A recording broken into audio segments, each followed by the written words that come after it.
Hello, everybody, and welcome back to another episode of Starmetal Gaming and our campaign Cauldron of Bones. Y'all doing all right tonight? Doing We're good. back. Yeah. We're back, baby.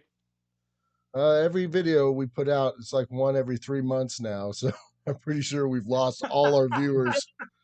If you're Right. if you're still sticking around watching this, then you might be a little bit less cooler than we are. Just, but All I remember from basic econ is scarcity makes things more valuable.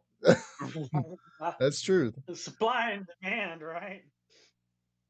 Right. Nah, but we've been through new jobs and going through schedules, and of course everybody's trying not to get sick during winter, so it's not easy to show up on time every week, but we do the best we can. Does anybody have any good news they would like to share before we get started? We're all here. That's Yeah. the best news. I survived. We're alive. All right, well, our last session, y'all were helping some farmers fix their crap from this bad storm that blew through and tore up all their farm equipment. But it was a awesome, emotional session. I liked it, and I'm excited to play off of it. Uh, Last we left, y'all were leaving the farm, right? Was it that next morning? I think that next morning we were setting out because we were settled down for the night. I remember playing everyone to sleep, and then giving the farmer that lantern. Oh, it might have been the morning and everything when we were setting out because I gave that lantern to the farmer. Yeah, Okay. it was the morning. Yeah. Man, I'm glad y'all can remember this because I didn't even remember a farmer. I I was like, I went there's some. back like just before we got on the call, and I finished watching the episode. Oh, yeah. I beforehand. was like, I remember like dueling fiddles. Like someone went down to Georgia, and that was about it. That's all I remember.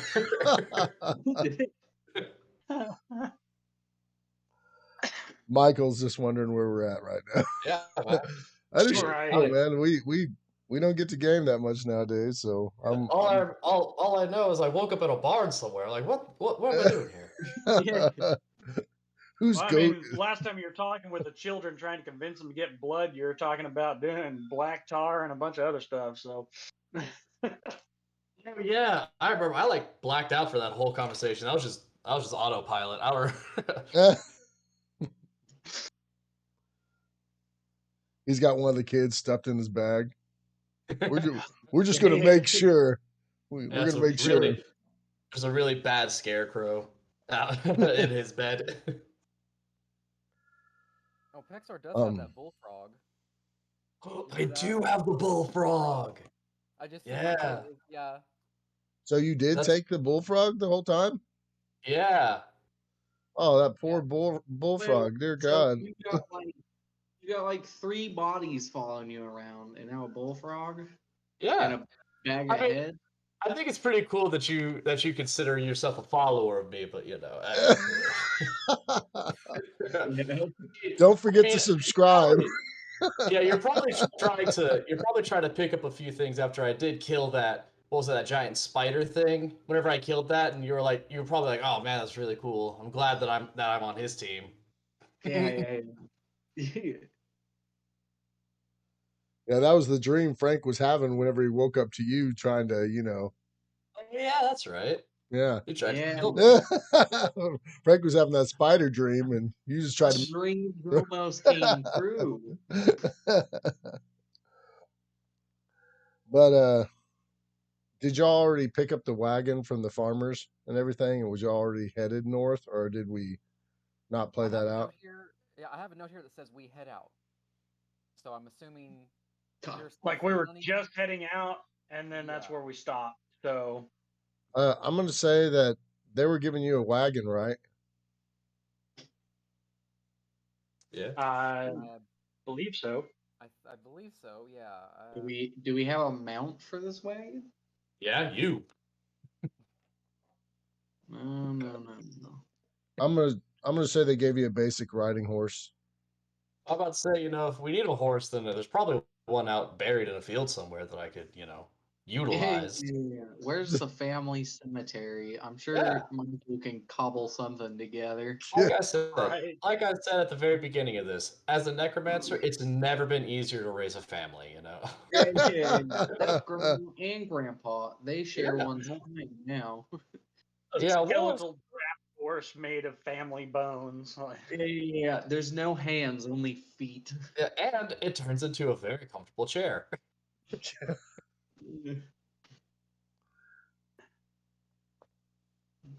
All right, I'm gonna say that as y'all get in the wagon and you say your, farewells to all the farmer folk, uh, as the sun is starting to rise, um, everybody but Pexor roll a spot check. Dang. Gonna do me dirty, huh? Already. Man, maybe for the next couple of weeks I'm gonna be mysteriously sick, if this is how it's gonna be, Lance. I got a 27. Damn. I'm I glad won't you even. saw something. Right. Who's driving the I wagon? got. I guess it'd be The guy me. with animal handling. Oh. Yeah, Okay. I can. Yeah. I'm gonna say that I mean, that's either. Yeah. I'm gonna say that Pexor's at the front of the wagon, and that the two heavy guys are in the back, right? Sag and wagon, I like it. And you're going to notice, Josh, or anybody that rolled above a 20, they're going to notice that the sunlight isn't bothering Pexor as much. Normally, whenever he first sees the sun, he always squints and kind of shades his eyes. And for the first time, the sun's hitting him, and you can tell it's not really like he doesn't notice it right off the bat, but you notice it from or towards him that the sunlight's not bothering him. I guess almost dying really does affect a person. I think you've been out of the tower enough that's not bothering you. Yeah, guys, look, I'm actually tan now. I don't know It's about more that. like eggshell, really. It's not tan. It's eggshell. Yeah. Yeah.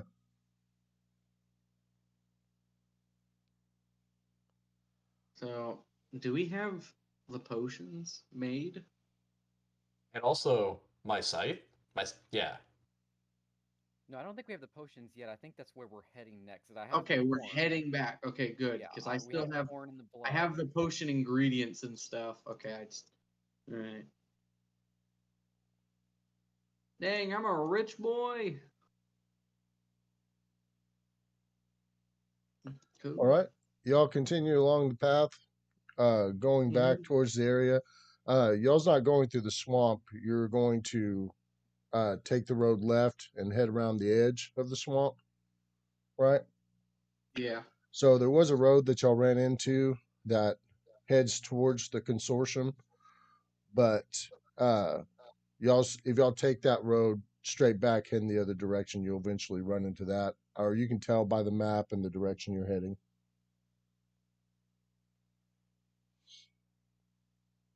Then we shall go that way. Okay, as y'all's traveling for a long time, sure enough, in the distance, you see a few riders setting on to the side. You do notice that they have banners up that have 3 ravens on them, like you've seen previously with the armored cart. You can tell that it's in an area that's just a little bit outside the area where the cart was, and you see people searching around. But you see 3 stable riders together, and you don't know how many others there are. Not unstable riders. Yeah, they keep falling off their horses. Yeah, I'm going to cover myself up because I'm actually wearing a 3 Raven armor, so Yeah. don't want them to kind of get suspicious of that. So any kind of memorabilia or their symbol, I'll just cover it up with a cloak, whatever else. And just, Yeah, if they ask, just say we got it at the Gap. Oh yeah, Right, I'd yeah. totally pick this up on sale somewhere. You can put it somewhere. You will. Abercrombie and Witch. Yep, exactly. As y'all's passing by the area and you're starting to get, to where you're about on the side of where they're at, you start passing by them, and one of the riders, you can see he has a feathered helm, uh, kind of looks bird-like in nature. He Say the comes Raven. he comes riding up to y'all's wagon. Hail and well met. Oh god. Hey, that's a staple. That's a D&D staple right there. I'm surprised we haven't done it yet.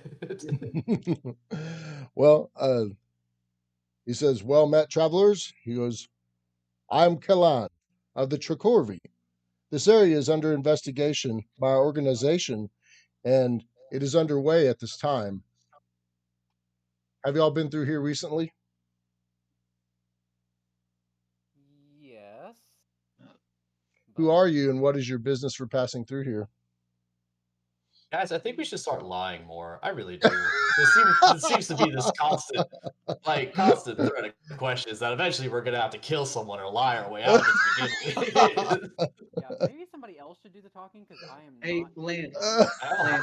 Lance, did this road eventually lead to the Iron Mountains that we need to go after the potion? um, if you keep on, it connects to a road that does eventually travel north to the Hammer Mountains. Yeah. Okay. So I'll kind of lean out to look at the man and be like, "We're heading home to the Hammer Mountains." "Oh, well, we're looking into an attack on one of our cargo caravans, and you're the first people we've seen in the area. Do you know anything of this?" Well, where From what we heard, there's a mudcat in the area, and that's what we're just trying to be wary of. "A mudcat?" yeah, it's like Some it's the opposite of a big dry dog. creature. Yeah. Apparently, it makes its home in that swamp, but Do you think it could be the beast that possibly attacked the caravan? if it was a beast that attacked that caravan, I haven't seen the remnants of that caravan. Actually, yeah, well, kind of out of character, you know. I mean, we did, right? Pause. Yeah, I would say before anybody starts getting so confused, like I'm just saying this stuff out loud. I mean, we did, right? We have seen that caravan he's that's talking why- about. I'm Okay. pretty sure that's where I got Okay, my armor. We because- should lie so- more. Wait, what's the truth again? You know, Seriously. So for Frank, We I'm should telling lie the more. truth. I don't What's the remember- truth again? I don't remember a caravan. Okay. it's good. Look, it's good to know the truth so I can not say it. Okay. What's 2 plus 2? Not 4. That's the lie. Yeah, if you never remembered the truth to begin with, and you're only speaking the truth. See, that's the best way. I can never be like, why did you say that? I thought I was lying. Yeah, I'm pretty sure that we investigated, and that's where I found my armor. Yeah, I was and- about to say. Yeah, Yes, and we saw. yes. Yeah, we saw something like rip through the caravan, but we didn't. I mean, we just kind of grabbed that stuff and moved on. So, Man, I mean, that explains a lot. So, and that explains why I'm just kind of like, oh, don't mind me. We'll cover Caravan, it. huh? I still need Well, I was to just going to leave it at there is reportedly a mudcat in the area. Maybe that's what attacked your guys. We're going this way. He's like, "Well, thank you for the information. The cargo was personal value to our Lord. If you hear anything about its whereabouts, don't hesitate to contact us at the Chicorvi Corporative, located northeast of the Cashel Flyshore. I bid you good morrow, and may the gods bless our journey. May the gods Our bless your jewelry." Jewelry. Your jewelry. Magic ring here or there. May the gods watching over you. He then kind of slowly turns. His gaze is slow to break with y'all. He's kind of just looking over everything in the wagon, and he leaves in the opposing direction. and then my ring shines a little brighter. Hey, I warned you on the beginning, man. It's been a while, so it might it might get a little soggy tonight. I don't remember nothing about these guys. Yeah, I'm about to say, I thought it was a bird with 3 eyes or something. That's what I thought it was. They say, oh, it's got 3 ravens. I'm like, oh man, 6 eyes. Yeesh, I really off. All right, but the security officer lets us go. Yeah, he just was questioning y'all, see if you've been through there. Cool.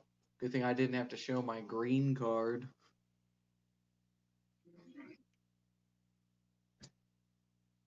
Yeah, with that, if they're letting us go and everything, I'll just continue on, on the way. Yeah. Ugh. Drive casual. Yeah, exactly. Yeah, just normal. No, Do a burnout. no burnout. Yeah, just Burn. off normal speed. It's like don't act suspicious. Y'all go ahead and you continue driving down the road. As y'all come up to the area, again with the consortium of necromancy, you can see the tower or the top of the tower way in the distance. As y'all approach it, you get kind of like a better view of the artwork of the structure, because last time y'all came through here, it was stormy and rainy, and y'all are quick to get in there and get out of the rain. Coming up to the area, even though it's light outside, you can actually kind of see where the darkness and the evil of the tower is affecting the land around it. So at a certain area, the grass starts getting less green and it starts dying off. You notice trees are not growing as good and stuff like that, specific types of trees. I mean, But necromancy, it's more of a chaotic magic, not an evil magic, I'd say like trees are growing in weird angles, it's like, whoa, what MC Escher painting did we fall into? Sort of chaos, not evil. I don't know um, about that. but I will say that as you approach, because you feel a sense of power from the tower, Pexor, and Yeah. as you approach the temple and y'all get closer to the structure, you sense that there's something exactly not right with it. Like there might be some other form of presence at the temple. More Um, than normal. More than it's actually a weirdness. more for him. There's a sense of even dread. Like there's something there that's maybe even more evil than the normal evil that's there. Possible. And does One of only those does only Pexor sense Catholic this, nuns. or Uh, does everybody kind of get a vibe, or is it just I Pexor? you all get, especially magical user people. You definitely get a vibe. Um, I will say that. How Well, about this, Lance? Just an idea, I look at there and I point to the tower. I go, something's not right. So that way, it's sort of everybody now knows that there's something. Oh, yeah, I'll slow down then a little bit, and I guess just take us to a stop and just look around. What's not right? Even I know. I'm scared of this tower, and I've never been scared of this tower. Something, there's a weight on me. Almost as if there's something in there. What is how's Eggs doing? Is he like fidgety or is he just kind of Yeah. How's my bullfrog? How's he all broken all real the animals that Is we he have? broken real fast? Hyperventilating? He's gonna blow our cover. right? the bullfrog is acting kind of sporadic. He's acting like he doesn't want to be in the bag that you have him in. Too bad. That's your car seat, kid. Eggs is comfortable, or not totally comfortable. I mean, he's not acting like he's scared, but he's definitely on edge, from what you can tell, Josh. is alert. All right, y'all go ahead Are and we enter. just in the middle of the road right now? Should we? Or y'all had to actually Alright. go off the road on a Okay. side path to get to the structure. We parallel park our wagon to all So- get out. Are we wanting to go in? Do we have to go in? I mean, if we want our potions, I feel like we have. You're to. right. Yeah, if we want the potions, we got to go in there. And also, You don't Yeah, have a drive-through window? and I'm sorry to bury the lead, guys, but my really cool scythe is waiting for me too. Okay, I the potions, whatever. Risk life limb, meh. But I got a really cool demon heart scythe waiting for me. Ah, fine. Alright, Lance. I get my sword out, and shield ready. I'm up front. Okay. Taking a look-sees. So actually, and since this seems to affect magical users more, is there some role that I can make to example like understand more of this feeling? Like, knowledge arcana or something like that? You just feel like it's a true evil feeling. Studying the dead is more of a neutral, especially with y'all school. Y'all do accept people that lean towards the evil stuff from time to time, and people of questionable character stop by often, but that's not what your school is totally about. So I will say that you sense something that really really likes doing actual bad stuff all the time. You sense something, a presence that Truly dangerous. yeah, like somebody that enjoys killing others, something like that. I Oh just God, guys, my mother's here. my mother's here. Guys. I only felt this fear one other time. We were not Either that or partying last night, okay? We were not partying last night, okay? Yeah, be cool, be cool. All right. You go ahead and open up the structure, Michael. Well, actually, I thought you couldn't. I thought you had to knock and wait for somebody inside. Oh, I will say that there's a special way to open it from the outside. okay. That Yeah. you have to just draw. Oh, You have to. the Yeah, bro code. Yeah, secret handshake with the doorknob. I slap it around a little bit, do a little wool wool wool. Yeah, the jellyfish. The jellyfish. The crankshaft. You just got to keep pushing this one area in 30 times. Yeah. Yeah, very tedious. This is the hazing ritual the very first day. What was the ritual? Get inside. Just Yeah. left. Yeah, I mean, sure. Did I have clothes on? That's beside the point. But Like setting your passcode to 35s. Just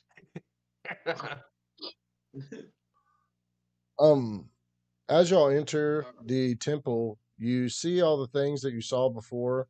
Obviously the purple fire, the ornate carvings on the walls of various different morbid scenes.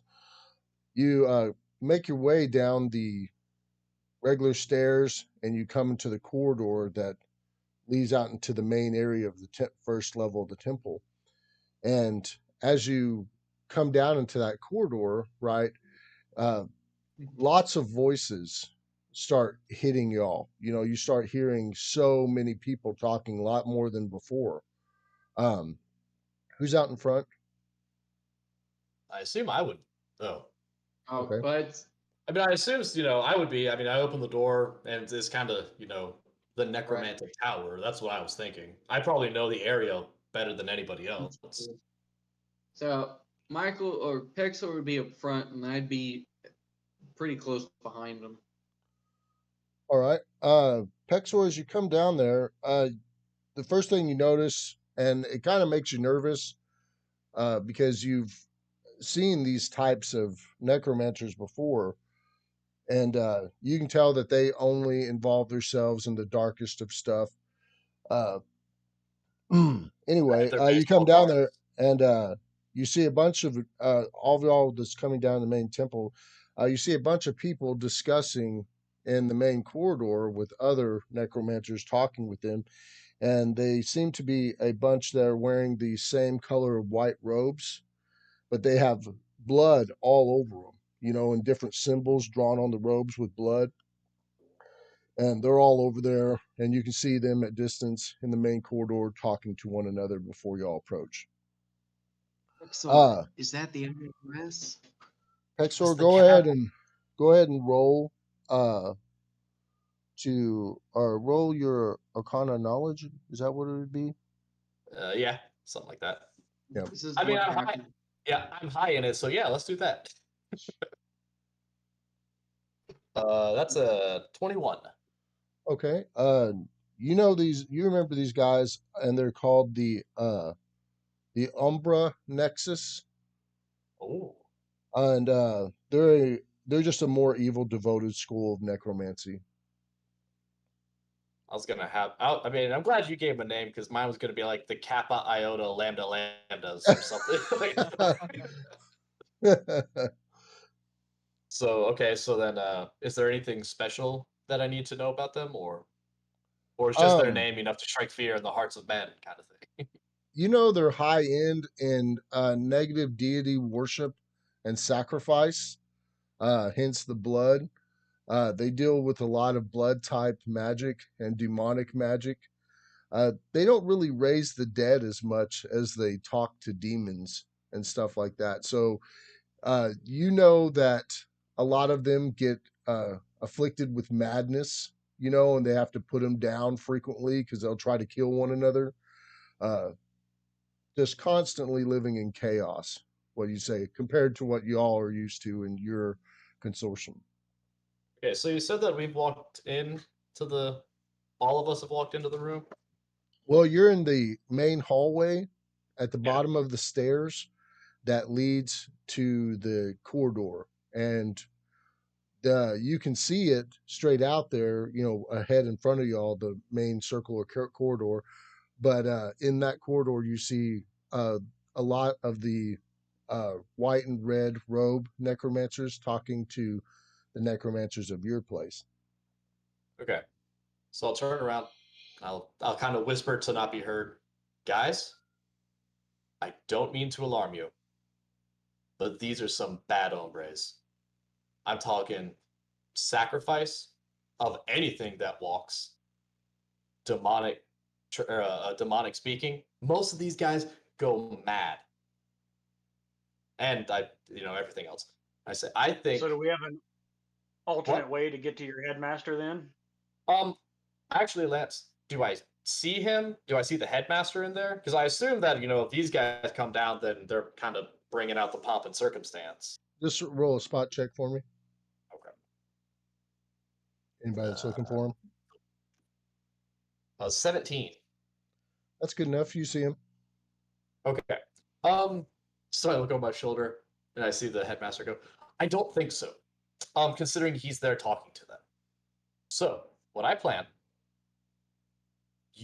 we all slowly walk down the corridor, but whenever we get near the main room, you guys hang back. Because I'll be 100% honest, no one really knows what these guys are going to do at any time. They could try to, I don't know, sacrifice you. And there's a whole lot of necromancers that would probably obey whatever they said. Because again, they're extremely powerful, they're insane, and no one wants to cross them. And there's about 15 or 20 of them in there talking to him. And there's 15 to 20 of them. I thought there was 3. No, there's a lot of Prime them. target for fireballs. Got it. I was like, in fact, actually, Should we even be I think- here? I mean, I don't think we so. like- But it's can- more of it's more of by necessity that we're here, not by choice. I think I need our Warforged friend to become a ring, so that way I have some form of backup. Because what I'm probably going to do is go in and kind of see what's going on. Why are they here? What are they doing? I see Joe. I see Joe right there, right by the door. I'm gonna pull him aside and be like, hey, Joe, what's the word? And then he's going to tell me because he owes me those favors that we don't talk about. But so I'll get some information, and then I'll come back and report back, and then we'll go from there, you know? But right now, I look at everybody. You guys are so boned if they want to kill you. Well, I'll be 100% honest. I belong here. Y'all don't. I mean, it's just the way the world works, you know? And Just right like pull now, eggs closer to me, just kind of hold him like. yeah, probably a good idea. Put a bag over that bird's head so that thing doesn't freak out right now. So Malediction. What supportive spells do you have? Can you make certain people unseen, or are you I can make certain people no longer exist. okay? I can make them unseen as in vaporized. As in 0 hit points. Any spells that don't do damage, I have to specifically add in when I get my advanced learning abilities. Is like, so I have 2 of those. Hexor, how far in that room was your master? Hey, Lance, you want to answer that? Okay. I would say, I mean, there's a little bit of people to get through, to get to him, but he's about halfway through the room, so about 20 feet into it. About halfway through the room. Okay, so about halfway through the room, and you're about twice the size, and everybody's about half the size of you. You're going to stick out like a sore thumb. I honestly think you should get on your stomach and like army crawl. That's 100%, no joking, like no BS right now. I am very worried about all of you. Very worried. Should we go back to the wagon and wait? I mean, I'd be worried if we were to be like, let's say we go back to your room or whatever, and hide there without Pexor, just go and be Pexor. We'll wait here. Oh God, you want me to be myself? The only way you fit in here. The only way I fit in? Man, I don't know what that says about everybody else. All right, so you're wanting me in ring form for backup? Yeah. Are we just Okay. outside the room then? Yeah, so on that note, actually, I thought about asking you guys to be out on the wagon, but I'm like, hey, if shit kicks off, I don't think you guys will be able to hear me yelling. at least down the hall, screams echo. Yeah, and I don't have message, so I can't tell them.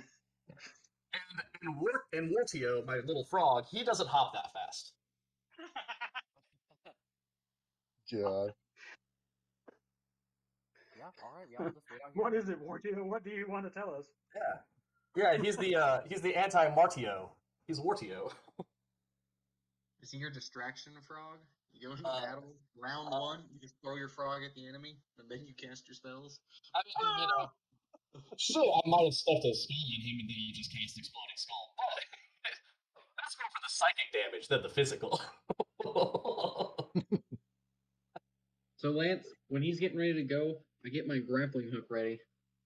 Okay. And I got 50 feet of rope. So it's 3 very spiky barbs. As he's going, I'm basically tying one end to like my belt loop and everything, so that way it's like hooked onto me. But Yeah. You know what it sounds like? Sounds like you guys really care about me. I was gonna grab the master. I guess I'll hand off the. Unless he's got like a little piece of paper that says how to make potion. I did this whole time. Yeah, I'll hand off the horn, I guess, then to Pexor if he's the one going in. Yeah. All right. Let's do this. I got a +6 charisma, and I can bluff my way out of a paper bag right now. Let's go. That's a +8 for bluff, baby. Yeah. Whatever. Yeah, Michael, get ready to roll about 6. Yeah, probably. It's kind of making you nervous as you're slowly approaching the crowd, Pexor. You've never seen another group of necromancers of this mass and size visit your school, or what their intent would be. You've seen, like you said before, like somebody else was saying that, like you thought there'd be 3 people here. You've seen like 3 necromancers visit before, but you've never seen like 15 show up, and it's definitely got you wondering what's going on. Oh, yeah, sorry, go on. As you come into the room, obviously the smell of blood from the blood on their robes which some of it looks really dried in areas, some of it looks really fresh. So depending on which one you walk by, but the smell of blood hits you real hard when you come into the room.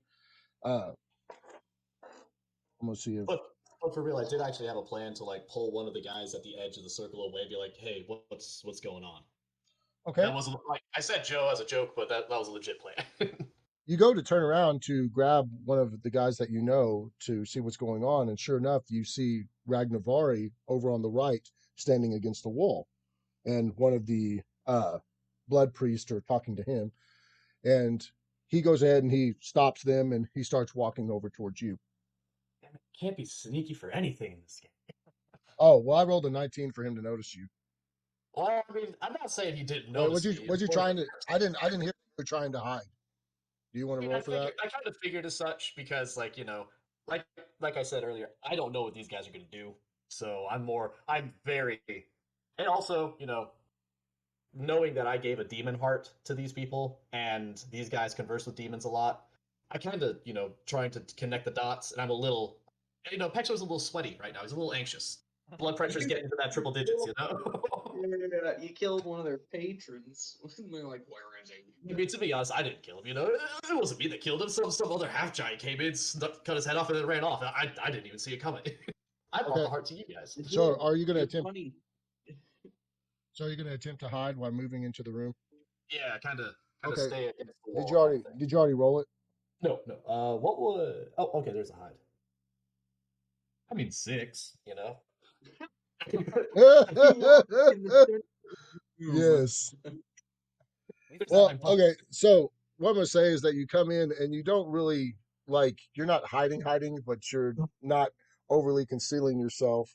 You're just trying really to loud. you're trying to not be noticed so much. But Ragnavari being a Drider, he notices you when you come in, and he happens to roll a 19. When you're looking across, and you notice that Ragnavari notices you, notices your robes, and he starts heading towards your direction. Yeah, hey, what's up, Raggy? What are they doing Oh, no.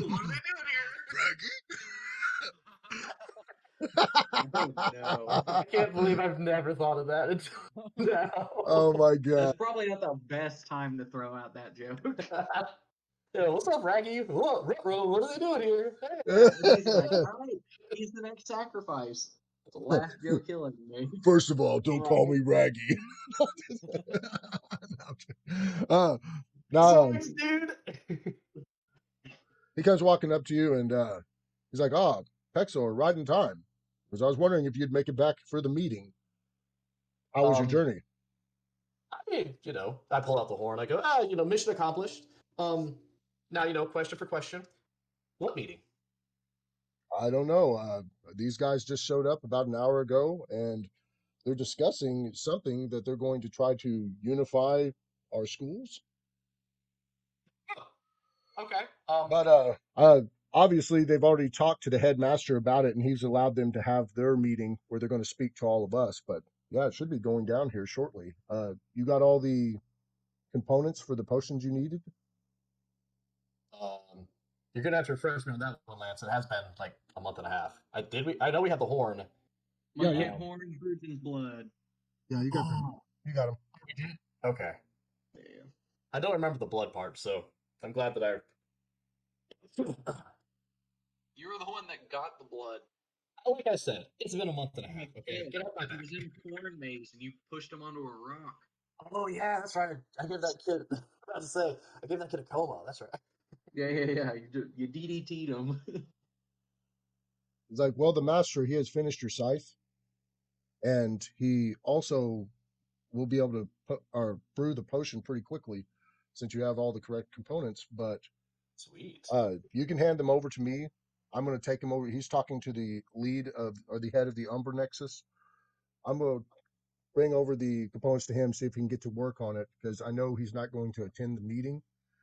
But if your friends are here with you, tell them to wait till everyone leaves to go to the meeting, and have them just wait in your room until you tell them to leave.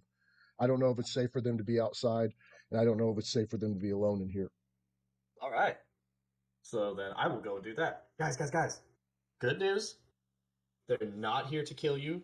specifically. Specifically. Even better news, slumber party. Get in my room now and don't come out. Or wait till you're supposed to wait till. Well, I could just let you mistell them. I guess let's have some fun. Well, yeah, you're supposed Like I said, I can't hear that well. Okay. Okay. So he goes ahead and he tells y'all to go into his room after they leave the main hall. Yeah, that. Okay. What God said, do. What God said. He has spoken. I'm not worthy. All right. All right. Let's do this meeting, yo. Okay. Let's. When you get back, Ragnavari, he's walking away from the leader. He handed him all the stuff. You see him heading down the stairs to the other direction, down to his corridor. Ragnavari approaches you and he goes, "I apologize that your friend can't go to the meeting. Only those who praise the dead may hear the message, according to the Umbra Nexus." The dead? Some would say they're the Grateful Dead.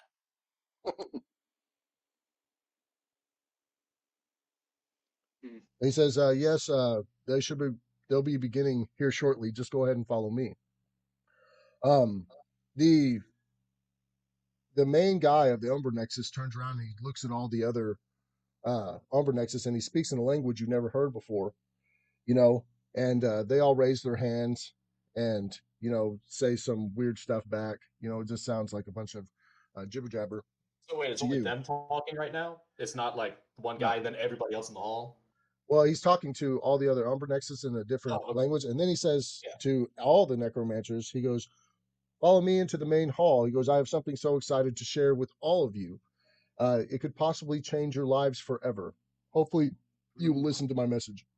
And he starts walking by. They're voting for the student council president. If you need me to cast flare, just let me know. Here's the secret. That's when Jared misfires and just blows up your hand. Now, you have like one of the main studies is the master's classroom within the temple, and y'all's heading towards it. That's where he usually teaches, but it's big enough that not all of you can actually fit in there. As you all approach, you come walking up to the front doors, and you notice they opened because they already had people in there preparing stuff for the meeting.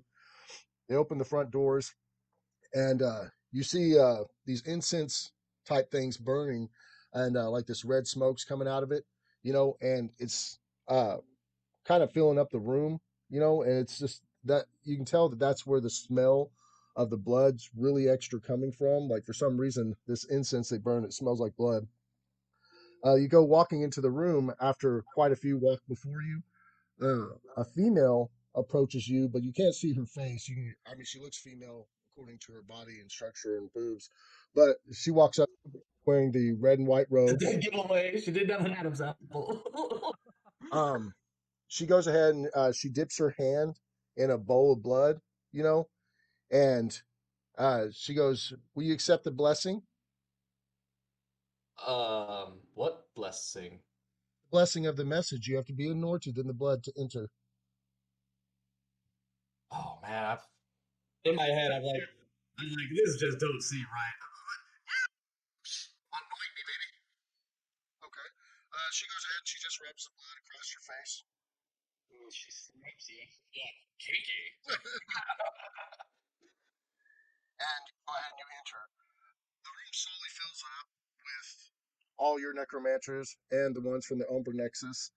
Man, Lance, I'm gonna be honest with you. Pexor's getting as anxious than I am too. Come on. And That's a cool character. Don't kill him yet, please.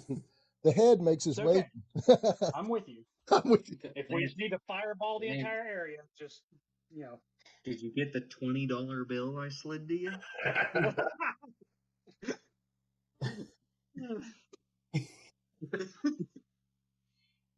It could be a heroic death. That's fine.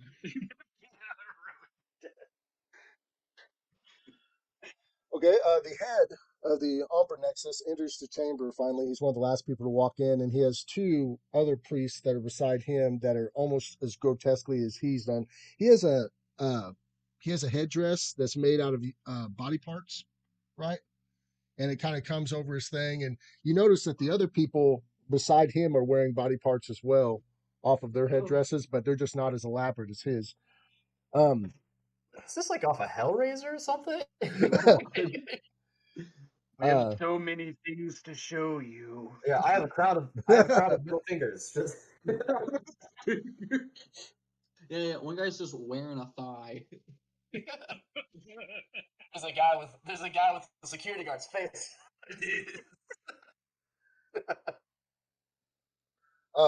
As he approaches the front of the room, going down the center of it, all the white robed necromancers, they all start singing and swaying, and the tune they sang just sounds so dark and evil and ominous.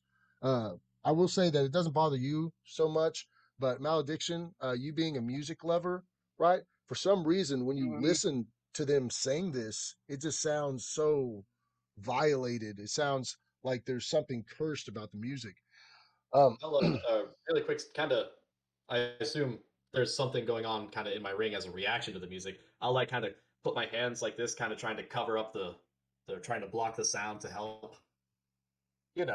Okay. As they sing the Necromancer's national anthem. I do. It's actually "Oh Canada" backwards. He makes his way to the front where they've already got all this stuff set up, and it's just like it just looks like a worshiping shrine or something like that of nasty, random, uh, cut off pieces. He gets to the front and he goes ahead and he raises his hands and he closes them, and everybody stops singing. And he says, "My brothers and sisters of the blackness void, I come bearing a witness to one of the most ancient and powerful gods of vengeance coming to cleanse our world." And everybody's like, "Ooh," all of his followers and everything. The helper next to him, that was wearing a headdress also, but not as elaborate, pulls out this huge scroll and he unrolls it in front of everybody. And it's a giant red eye in the sky, destroying everything, and it's drawn in blood. And he goes, "Hark, my brethren, it is the true God of devastation, Chicago." And then you hear everybody whisper, "Chicago," and they all start chanting. They start chanting it. And he's like, "Our prayers to the void have been answered. He will come to end this world and only retain the souls that are loyal to him and his power." He goes, "Our seers have seen his coming, and we know this to be undisputed." And it goes like, "Chicago." And he looks at everybody and he kind of glances towards you for a second too, as well, Pixel. He joins eyes with you, and it's extra creepy. But will you join us in forming our newly found devotion and worship to his coming, upon which you shall be granted mercy, and your souls shall be devoured, so you may serve him in the nether. We come not to enforce his will, but in an attempt to save you all from his onslaught. Well, not as bad as the timeshare, but And the congregation of the Umber Nexians start moving forward, and some of the necromancers some of the Umber Nexus are talking about the vision with the necromancers from the school. Also, some of the consortium start considering the witness, and some of them start putting on the red and white robes, or they begin to put on the robes of Dagago. One of the priests, the female that marked you earlier, she approaches you and she asks if you'd like to be saved from the god's destruction.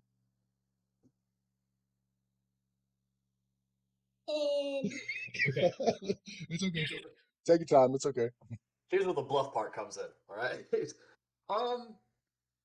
I actually already do follow him. I follow him as sort of like in a new sect. You may not have heard because the Chicago. That's what you call him. I call him Clive. Clive. What? You know, he came to me. He came to me in a vision. A great, powerful eye looked down upon a mountain, and there I was in his holy visage. The power was flowing straight through me. Okay. And then I just start. Not bullshit. It's not technically bullshit because I've never. Well, actually, so from we've heard actually about him before, right? Like through dreams and yeah, I'm about to say. But has there ever been anything else been said outside of he came, destroyed my world, I fell through a portal? You have technically not heard anything about this eye except Shit. from them and Frank. Okay. Well, Frank obviously being first. Yeah. That would be You should, kind of say weird. that you should say that he's pretty good at staring contests.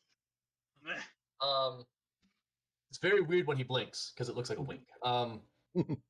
But yeah, it's my own personal sect, in the Independent contractors. yeah, we're Lutherans to your Catholicism. You guys are so big, so flashy. We're more just like a cover up. We're just starting. we're an LLC. You're a corporation. I kind of see how it is. So you are still trying to bluff her, saying that you already knew about the god and everything? Yeah. Okay, go ahead and roll a bluff for me. All right, Lance. You and me. Come on. I'm going to give her a motive of 5. A what? A sense motive of 5. So whenever she rolls against you, it's going to be add 5 to whatever she rolls. I don't know what your bluff is, but I think it's pretty high from what you were saying earlier. That's low. Very low. 5 plus 5 is way too high for her. What is your bluff? Plus 8. I got a 27. Okay. I got a 1 in 20 chance of her beating me right now. Oh, yeah, she totally. She rolled high on it. She got a 22, right? Oh. But upon you telling her, she's like, so you have had visions of Chicago shit. before? I didn't think about this. She's like, so you have seen him coming as well? We thought that we were the only one blessed with the visions of his coming. Jared's about ready to. And you already serve him. Would you like to talk to the headmaster? You mean the guy with the body parts hanging off him? Yes. Not the headmaster. That dude. Yes, the headmaster of the Umbra Nexus. Hey guys. Not only am I a magician, but you're about to watch some magic happen. Yes. Invisibility. We've got other things to take care of before we can join you. Yeah. See, Chicago has a shopping list he wants me to get. Yeah. He needs eye drops, It's a big bottle. Mystical eye drops from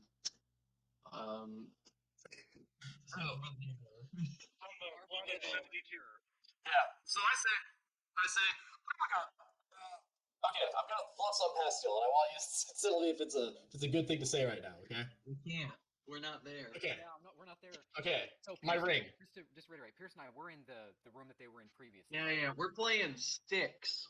1, 2. Well, don't blame you. So you guys should have went to Pexor's room now and everything to go hide. Yeah. After the left, we would go. Okay, yeah. So I'll kind of rub my hands together and I'll put my hand up to my ring. And I'm like, should I call that headmaster dude a heretic? Be like, hey, sow the seeds of doubt. Be like, oh, my visions are only the true ones. Whatever you say is bunkus, bunky. That can go 2 ways, and those are normally how things go. Yeah. Right, yeah, but it's kind of like a 30-70 chance here, and 70 is the bad ending. Okay. All right. I'll kind of straighten up a little bit. I'll go, yes. Oh. Jared, I wiggle myself off his finger and roll away.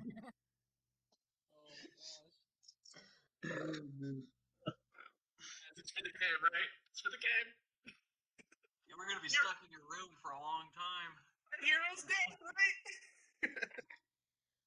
Okay. I don't know about this. You went and spoke to evil Gandalf. Oh man, that's serious face on. No, I'm skating. No, she approaches. Go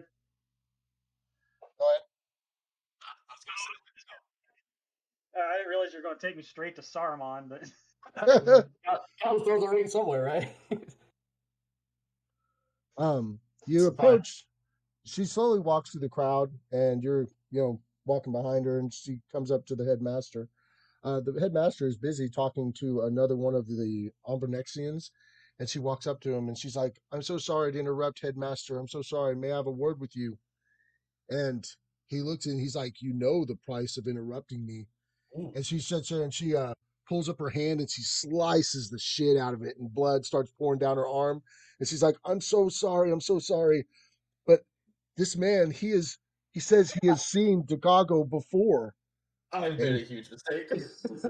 now the main necromancer, he looks at you and you can't see his eyeballs, right? Does Because that make eye contact with him though? well, no, I'm saying like you looked at him, but I mean where his eyeballs would be, is just kind of dark because the mask is off his face and it's all made of flesh and you can't really see his eyes too well. But he looks Okay. at you and you see this kind of red glow, kind of past his eyes where you can just see him for a second. And he looks at him and he goes, "You have been visited by the god of destruction. Is this what you say?" Before I go any further, guys, I just wanted to welcome you all back to last episode. This dude got. Okay. you will get one of the greatest treasures of D&D, a new character sheet. In the middle of a game. So you have had visions of Chicago. Yes, What did you see? I saw a great red eye in the sky, gazing upon the landscape, obliterating all within his vision. Nowhere that his sight. Nowhere. Okay, I try to do this without. I'm also very sweaty right now. I legit am I'm really anxious. And I personally am anxious, not Pexor. Pexor is, he's a bullshit artist. He's a con man. Really. Nowhere was safe from his sight. Armies rose and fell at a blink of his eye.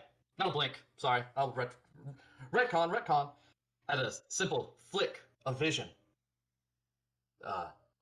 The world was blessed by the mere possibility of his presence. Okay, Lance, what do I gotta roll? Go ahead and roll your bluff for him. Hell yeah.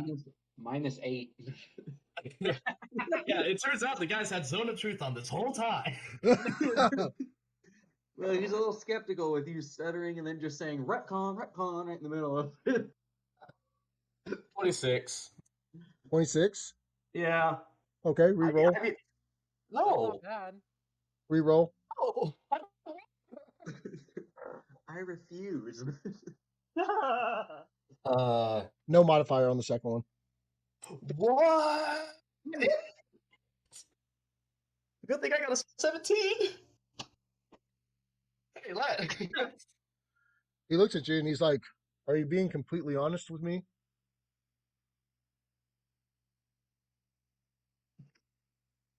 Boy, that's a pregnant pause. You know what? I don't know for it. I look, I guess, at his molten holes. Yes.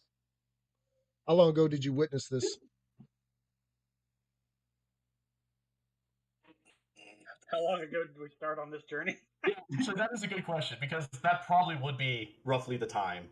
Like, well, at least maybe not the beginning of the journey, but whenever I heard of it, because I feel like there wasn't much forthcoming of being like, yeah, a giant eye in the sky exploded my planet.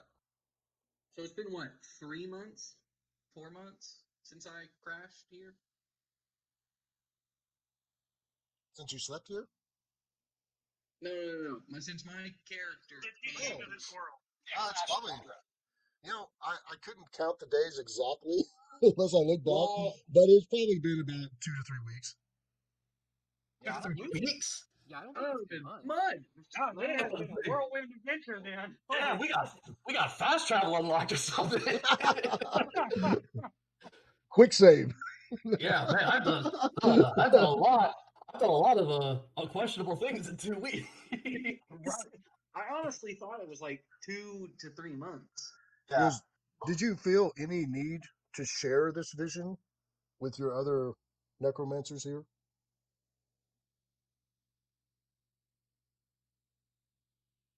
Yes. However, I feared that they would not be as accepting coming from me as they would be from a powerful group such as yourself. So I waited for you to come here. So that way, the word could be spoken with more power. For who am I? Who am I in simply just myself? I am but a practicing. Humble servant of Dago. Yes, I was gonna say I'm simply a oh, what's the term? Oh, it's like a journeyman kind of. Or huh? Weakling. Okay. All right. I'm trying to have a serious moment here, guys. So Um, did he speak to you during your vision? He spoke through signs. I believe that I believe that if I simply heard his voice, I would go bad, and I would be of no use to him. But what was shown spoke more than words could hold. Then you must be convinced of his rule and how it's going to be undisputed. So you should join our cause, correct? Let me think this through. Okay, pause. Pause. He's gonna talk to the good angel and the bad angel. Yeah. What do you think? What do you think? Maybe this guy is insane. The whole crunk scene and everything. Except it's still in real time because the whole Kronk scenes are still in real time. Having They're all already looking at him like, why is he talking to himself? Right. No, no mortal could deny his power if they have seen it. I So, mean, do you to be fear him? yes, and that is legitimate truth. From what I've heard, I fear this thing. It's an eye that obliterates shit. I'm scared of it. It's The ultimate beholder. Well, join yeah, us. Join us and become one with him. I already having having been, having been being a servant already. I seek to spread the word faster. One man can move faster than a troop or a group of people. I run. Not sorry. I don't run. I hurry to one town to another, spreading word of his power and letting others know that the end is near, but their end need not be. I already have bestowed myself fully in mind, body, and soul to him, and I need not a group to define myself. For all are the same. In the end. Damn it! I'm smiling. See, I was told that we must be drenched in the blood of the innocent and constantly invoke him to be saved from him. So you don't look like you've been visited by him. I mean, unless we both had totally different experiences or that you're not being honest with me. Okay. Not necessarily. That's a false dichotomy, and you know it. I. Okay. It is not. I simply drench. I do not drench my external. For what this body is temporal. I drench. She's giving you a powerful thirst for the blood of the innocent. That's what I'm getting at. What my drenching is the consumption to not only consume to not only allow myself to be in his presence in a religious sense, but also to consume the blood of the innocent, therefore to make it a part of me. Clothes can be shed, but that which I am is here. Can you tell me anything else of his coming? Like in your vision? Did he mention a time that he would be here? There was nothing said of that. That is why I hurry to each town, for I do not know the day that he comes, but I know it is soon. The signs are the spoiling crops. There were 7 wounds and there were 7 balls poured out. There were the 7 rafts.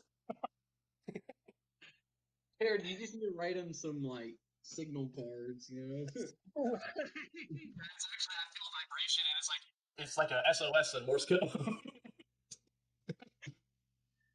I'm going to be totally honest with you. I don't know if everything you're telling me is real. I get a feeling from you that you could be dishonest with me, but since you are reluctant to don his robes, I will see you as a possible inconvenience in the future. Hopefully, you're not trying to stop his onslaught in his coming, because if you are, you and everyone you loved is destined to be doomed forever in eternity. Do what you will, but if you cross us, we will destroy you in his name. I'm going to leave before I say anything. Okay? Go ahead and go to walk away from him. Guys, I don't need to toot my own horn, but that's how you play fucking D&D. Get right to the edge. Get right to the edge, baby. and now there's a knife on my back. Wow. Right in the room, looking at I the tried to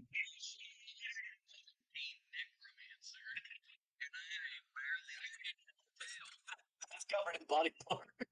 I know this dude's just—he's wearing a finger crown. He's got a thigh necklace. He's got hands on his knees. He's got hands on his feet. He's got feet on his hands. Who knows what he's gonna do? You don't know what he's casting because he just wiggles his toes. You don't know what toes he's wiggling. Okay, whenever you go to leave, Ragnavari's waiting outside and he looks at you and he goes, I hope you enjoyed the meeting. He goes, I won't be joining with those psychopaths. I believe in many gods with all different talents, and just because they've had a vision doesn't mean that some eye in the sky is going to destroy everything. It's like, but the master is working on your potion right now. He should be returning to your room shortly with that and your new scythe. If you'd like to go wait in your study for him. As I turn to look at old Raggy, you know, he notices I am somehow paler. Yeah. Yeah. Okay. All right. Yeah. What? Pexar, mark that down. He's got some extra points on the book. He's got... That was that might have been the most fun I've had in this game, and I even made a dude stab himself in the heart. Oh man, that was that was fun. I like that. Hey, at least you walked out of there. You know, there was no critical fails. You know. Yeah, let me tell you though, Lance. Every time I saw that die, I felt like I died a little inside. That was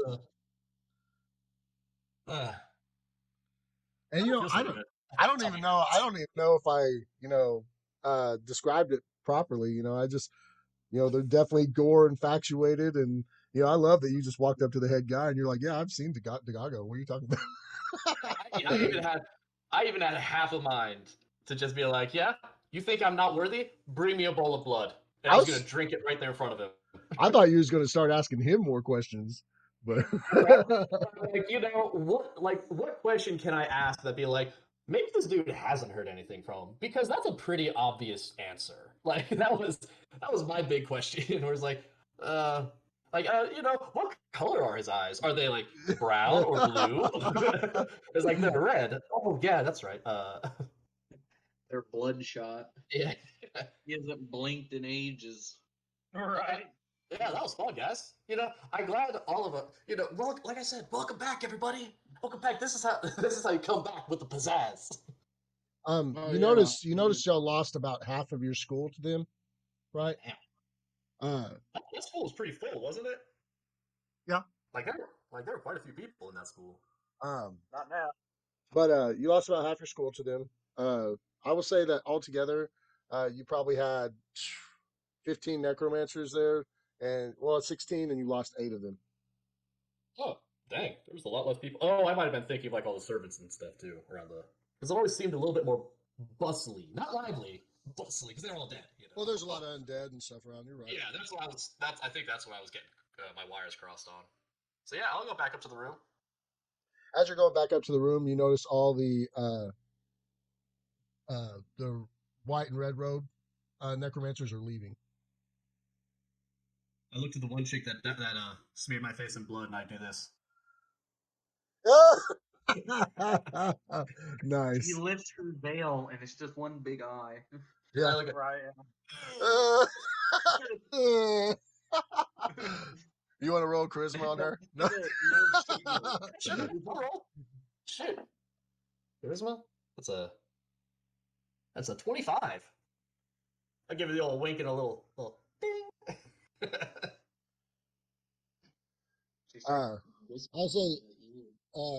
say like as you start winking at her and like say like, hey, what's up and everything. She just grotesquely looks at you. She makes this growl noise and she licks that open wound that you cut on her hand.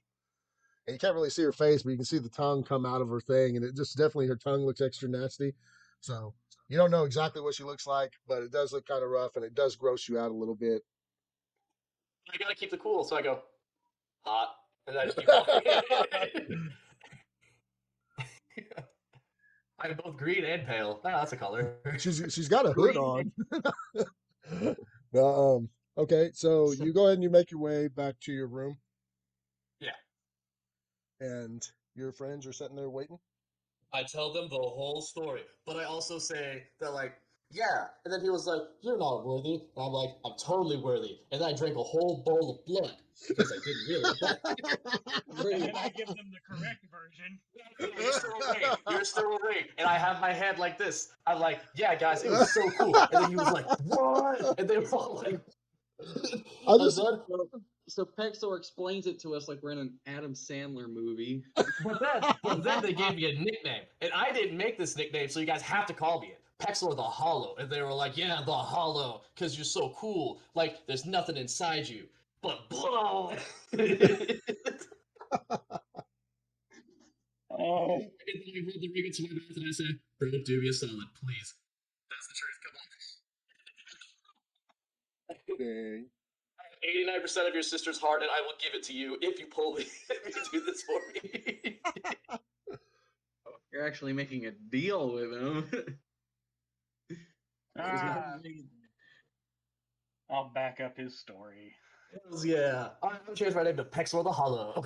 Pexor the Hollow. Yeah. Hollow. All right, so Pexor fills y'all all in, and then do you eventually let Malediction change back into his normal form? You let go of him? Okay. But all the cool stuff happened too. You guys are like, "Wow, he's so cool." I didn't know. Wow, he's crazy. He's a wild card now. Well, everybody needs a wild card. Be glad to be rid of this place. And I guess Mal, he comes into his human form and tells y'all the exact truth of what happened. Whoa. It was only decided that he would back up the story.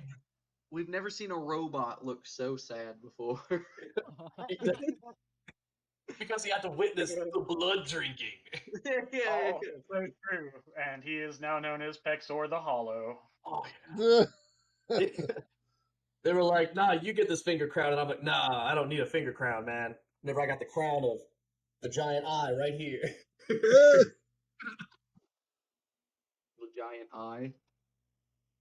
Yeah. So hearing that, I look over at Pierce and I'm like, "Does that sound familiar to you?" The cargo? Oh, that's right. They didn't hear. Yeah, they weren't. Oh, I totally spaced on that. The eye, yes. Yeah, apparently he's gonna be here on like a certain day. And I guess like time isn't going by so fast because we've only been doing this for 2 weeks. I just found out, so it might only be here like. God spoke to me. Yeah, he might. Actually, I looked at the calendar and I was like, "It's still May." But you know, I think it's gonna be here like next week, maybe at the rate that we're going. And your master needs to hurry up. All right. Well, I mean, I'm not gonna tell him. Then I will. Oh, don't do that, bro! I just got my nuts out of the fire. I'm not able to get another set. Okay. Were those necromancers leaving? What? Were those necromancers leaving? Yeah. Still probably not a good idea to come out of the room yet. Also, my master's going to actually meet us here, so it's a And 2 for 1. and with that, you'll get a knock at the door. Whoa, who is here? Not gonna lie, guys, my adrenaline. I am coming down off my adrenaline because that was a. I was really hoping that Lance wasn't gonna kill me right there. Lance, can you at least tell him if there was a chance? I mean, yeah, you could have rolled like if he would have drastically failed his bluff, or if he would have said something to insult the dude that they're worshiping. Yeah, I could have got nasty. I mean, I knew putting him in there that he might not walk out, and it could be the end of the game. like maybe calling him a heretic. I'm on a mission to get him his holy eye drops. Oh, Okay, you open the door, Pexor, and Zustus is sitting outside of your doorway, and he has a scythe, and he has potions that are, he says this little box. Hey, it's us, the guy I wanted to see. He goes in and he goes, hits you with a black energy lightning bolt. Right. My heart explodes. when he enters the room, he goes, Pexor. He goes, with the current state of y'all's mission, I was pretty sure that you wasn't going to take on the robes, but I wasn't, for certain. I will say that during the visions, I have seen this eye coming, but I don't think that they understand that they don't actually join him. I think he's just sending out this psychic warning that he's approaching, and certain people are picking up on it. But I don't know. It is Maniacs never know. it is sad that we did lose some of our consortium to their following, but I will say that a lot of the people that I was just told that have left, they leaned more towards the evil side of our school. So I can understand losing them to such a cause. This is your new scythe, recently completed. Yeah. He explains the magical ability to you, and he says it releases your necromantic power through your blade, and it has the power to slice at distance and even cut multiple things in an area.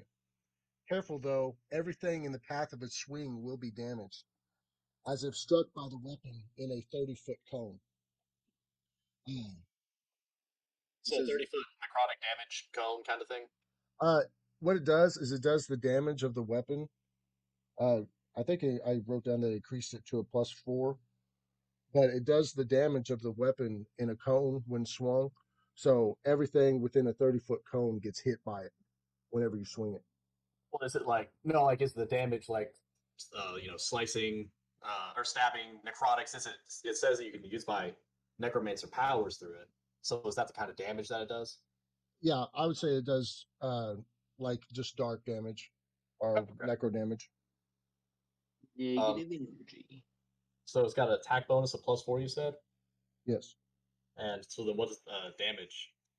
Or like what is the The scythe is like 2d4. It says normal scythe damage 2d4. Okay. Beautiful. All right. Oh, but it's extremely light. Like it functions Yeah. it functions as a light weapon.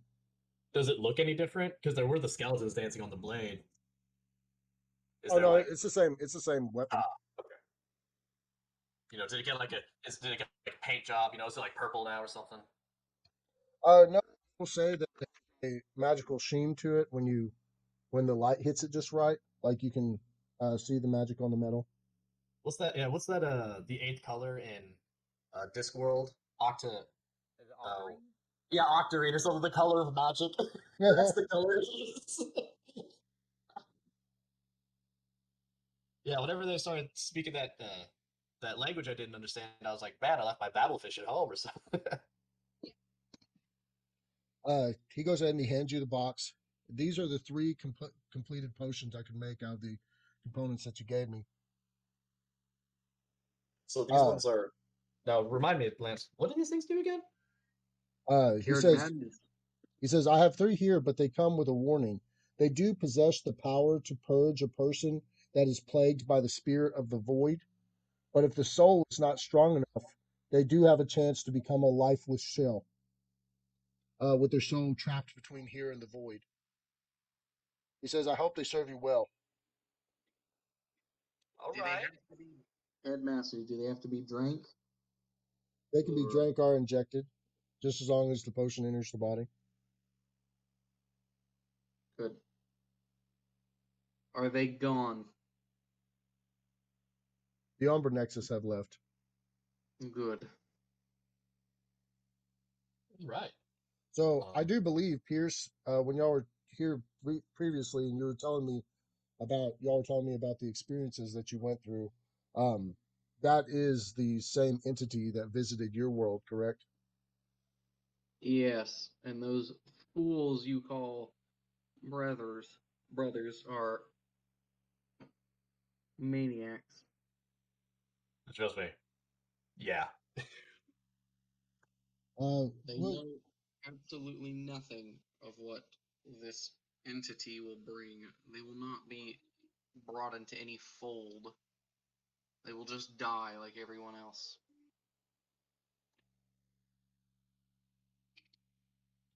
Y'all believe you can stop it? We Yes. have a shot.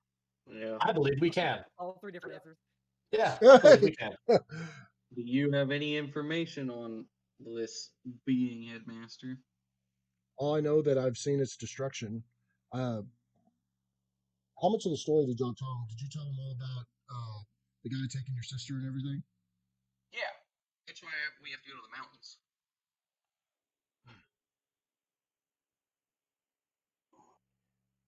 He comes out and he says, "As for your," he goes, "As for your trip, the orb of the tower did speak to me while you were gone, informed me of the great danger you face, being that several powerful forces have gathered for you and the coming of Chicago.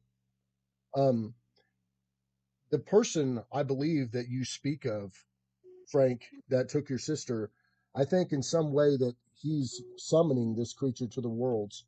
I mean, obviously, if it destroyed your world, you came here, he came here, it must be following him for some reason. So if you can find a way to stop him, you might be able to stop the coming of the eye."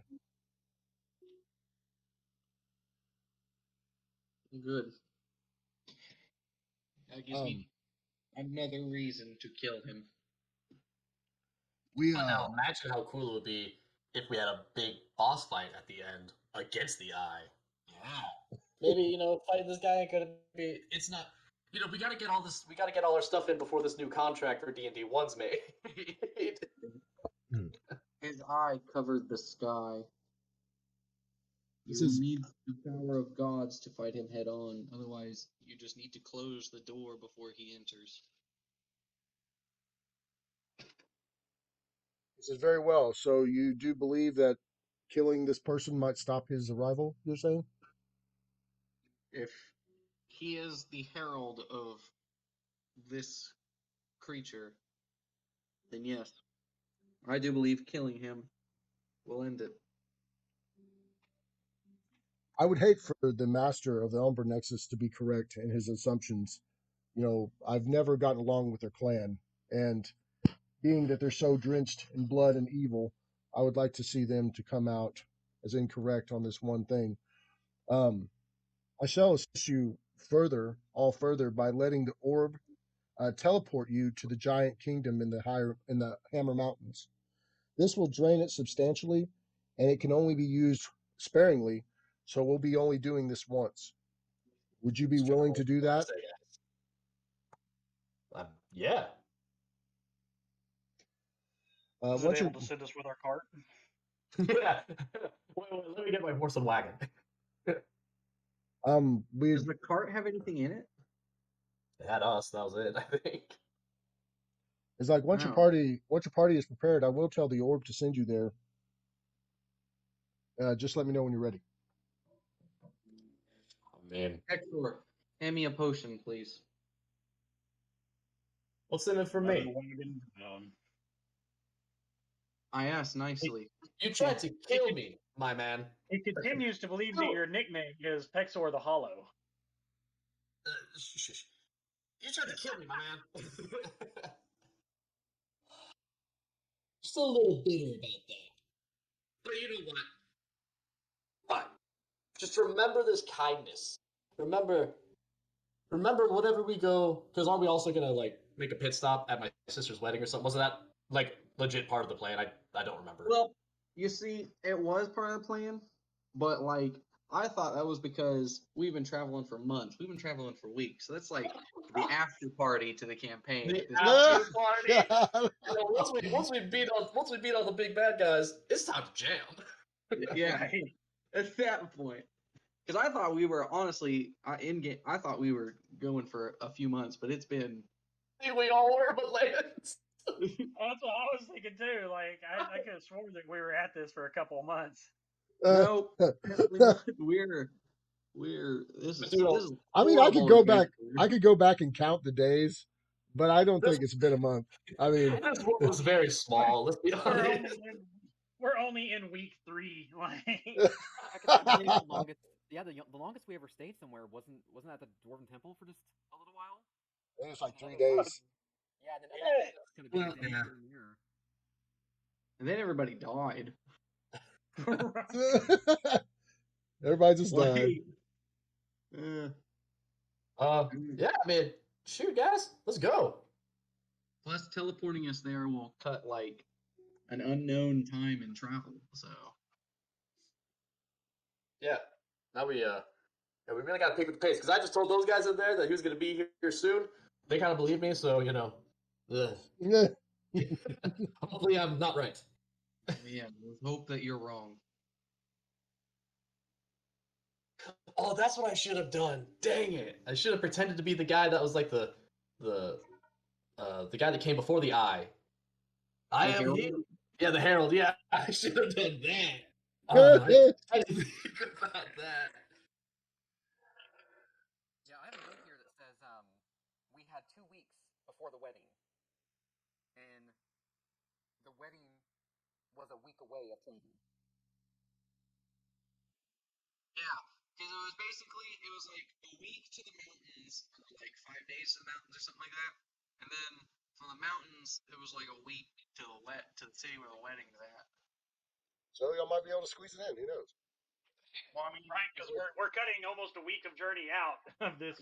If this Little takes deal. a week in the mountains, something's wrong here. Because I'm just gonna show up and kill some people. Road trip. All right, I got that potion down. I don't know what it's called, so potion of cure possession.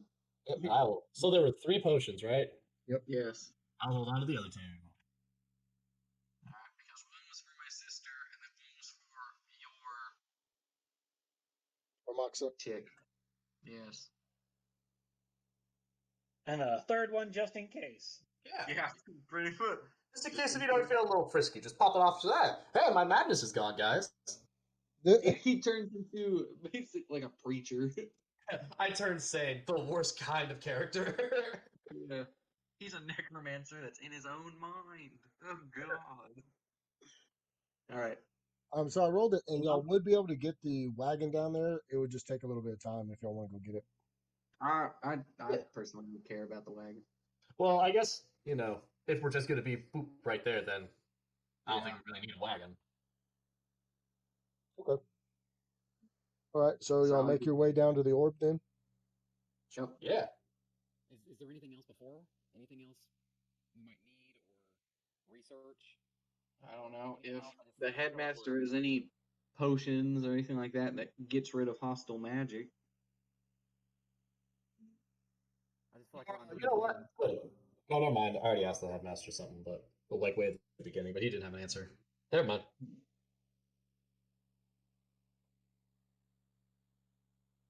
But he already made the potions for us, so And fixed up his scythe. yes. And he's teleporting us there, so that is all I can ask of him. And he said he didn't really have any other information about the eye in the sky, so other than what we already know. Right. So yeah, I guess we'll head out.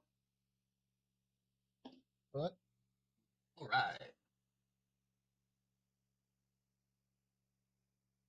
As y'all walk out again, sure enough, the pungent smell of blood hits your nostrils and death. Yeah, you see quite a few undead creatures as walking down to the main corridor with the orb. Uh, did y'all get to go down to the orb last time? No. I don't remember. Say all I remember is just what I've seen. Okay. I think this is y'all's first time seeing the orb. When you go up there, sure enough, there's a magical light pulsating from it. There's bands of runes that wrap around it, and they all glow with purple writing. When you get down there, you can see the headmaster powering up the orb and getting it ready to take y'all. This is gonna be fun, guys. Now remember, whenever you touch it, you're gonna feel a little bit of evil presence. Just kind of shrug it off. He's Pixar with blood still all over his face, and he just might be a little. What'd you say about me? And this is. There's no chance of error, or we're not gonna end up. One of us ends up in a tree or something. Yeah. I wouldn't jump. I wouldn't like sneeze or anything when it happened. Yeah. Now remember, say Diagon Alley, not diagonally. Yeah.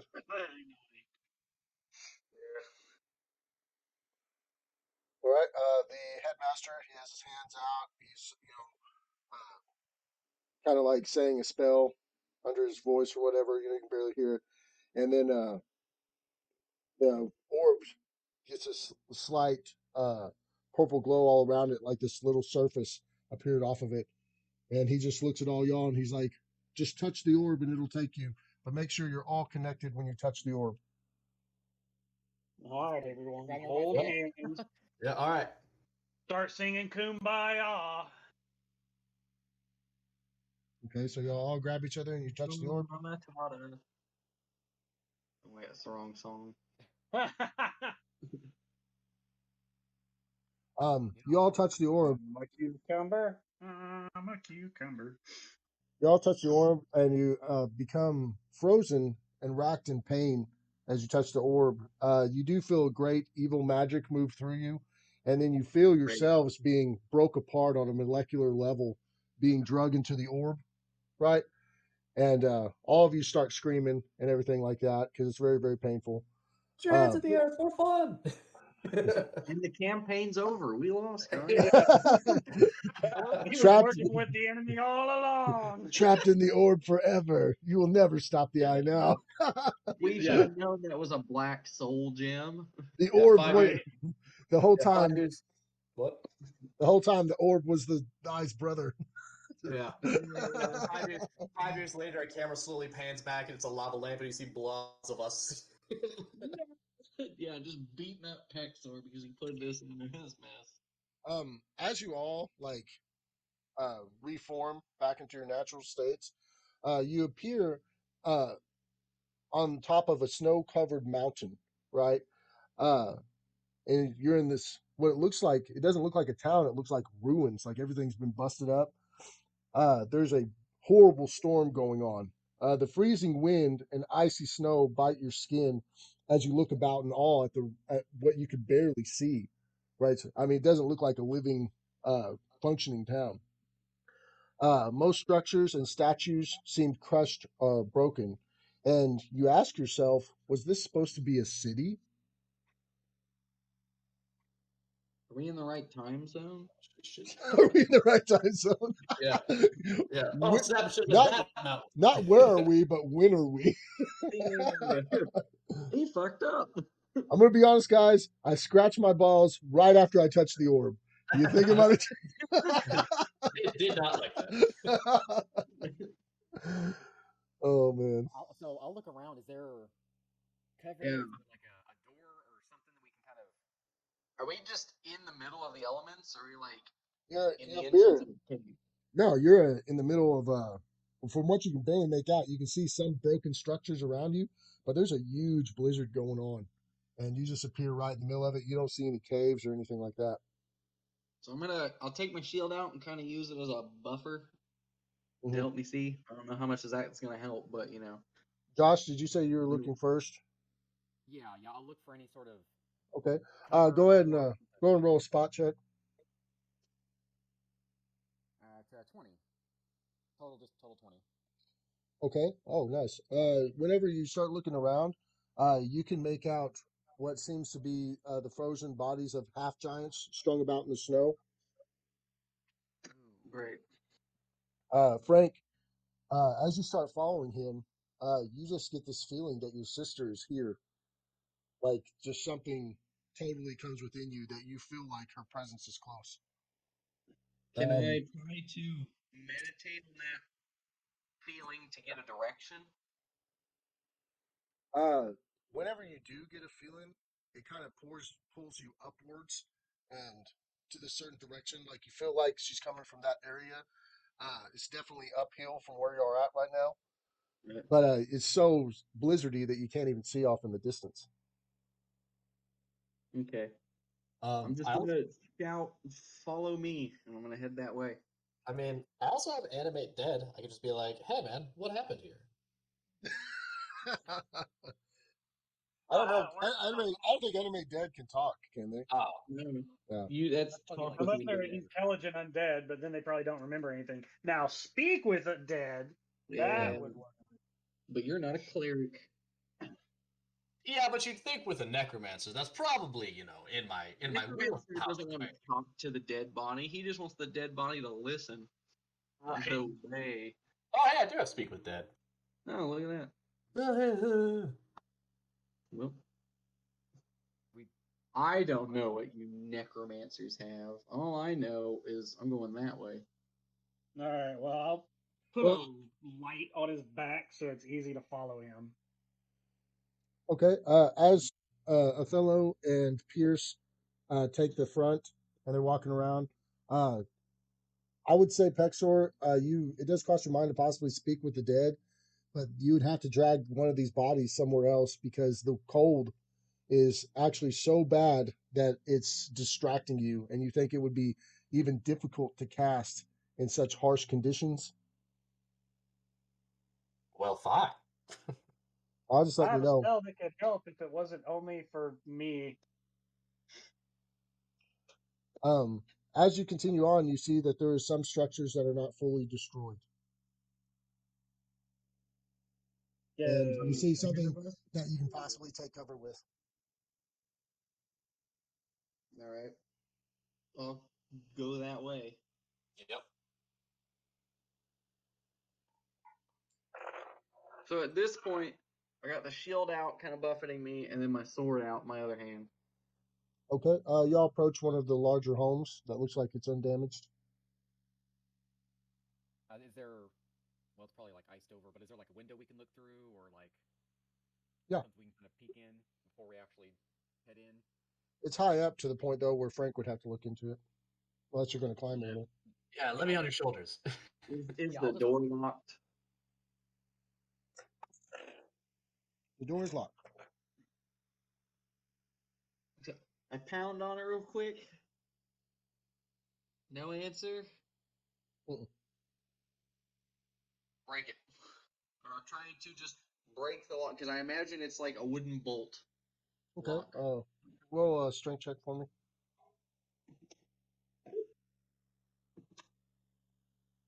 16 plus 5, 21. All right. You managed to break the door open. Cool.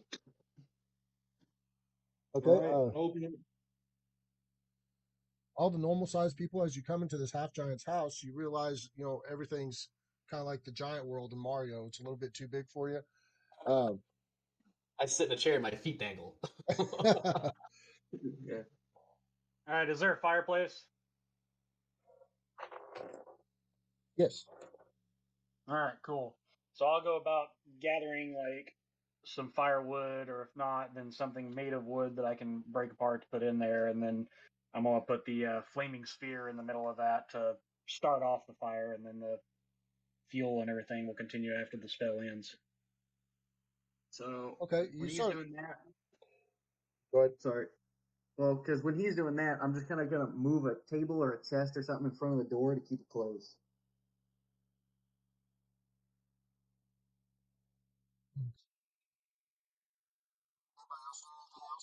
Is this just a one story, or is it two story, or? It's a 2-story. I'll take out my bow and I'll start sneaking my way up to the second floor just to case it out. Okay. All right. What are you doing, Cold's Pexor? not bothering me, but I'm sure it's going to bother these fleshies. Pexor, what are you doing? I'm just warming up, man. Like you said, it's so cold I couldn't even focus. Okay. Well, you're sitting over there by Mal and telling him to get with it. Come on, buddy. You can help gather the wood. He starts taking off pieces of the chair he's sitting in. Yeah. Yeah. Watch this, and I hold my side. Yeah. Oh, God. Creates a Oh. hole in the wall. Josh, when you get up to the second level, you're looking around, peering through rooms, and you come into this one room that looks like it definitely belongs to someone of the feminine persuasion. Very well decorated, lots of toys, everything like that. And you hear something in the closet, kind of like a rumbling. Okay. I guess I will quietly walk up to it without opening it and just kind of listen in closer to it. Okay. Roll move silently for me. Or is that what's called on this? Yeah, still move silently. Okay. That's a 25. All right. You manage to approach the door, and you get right upside the door, and you move forward and you try to listen for a second, and you hear what sounds to be like a female voice, but you can't tell what they're saying, like it's a whisper.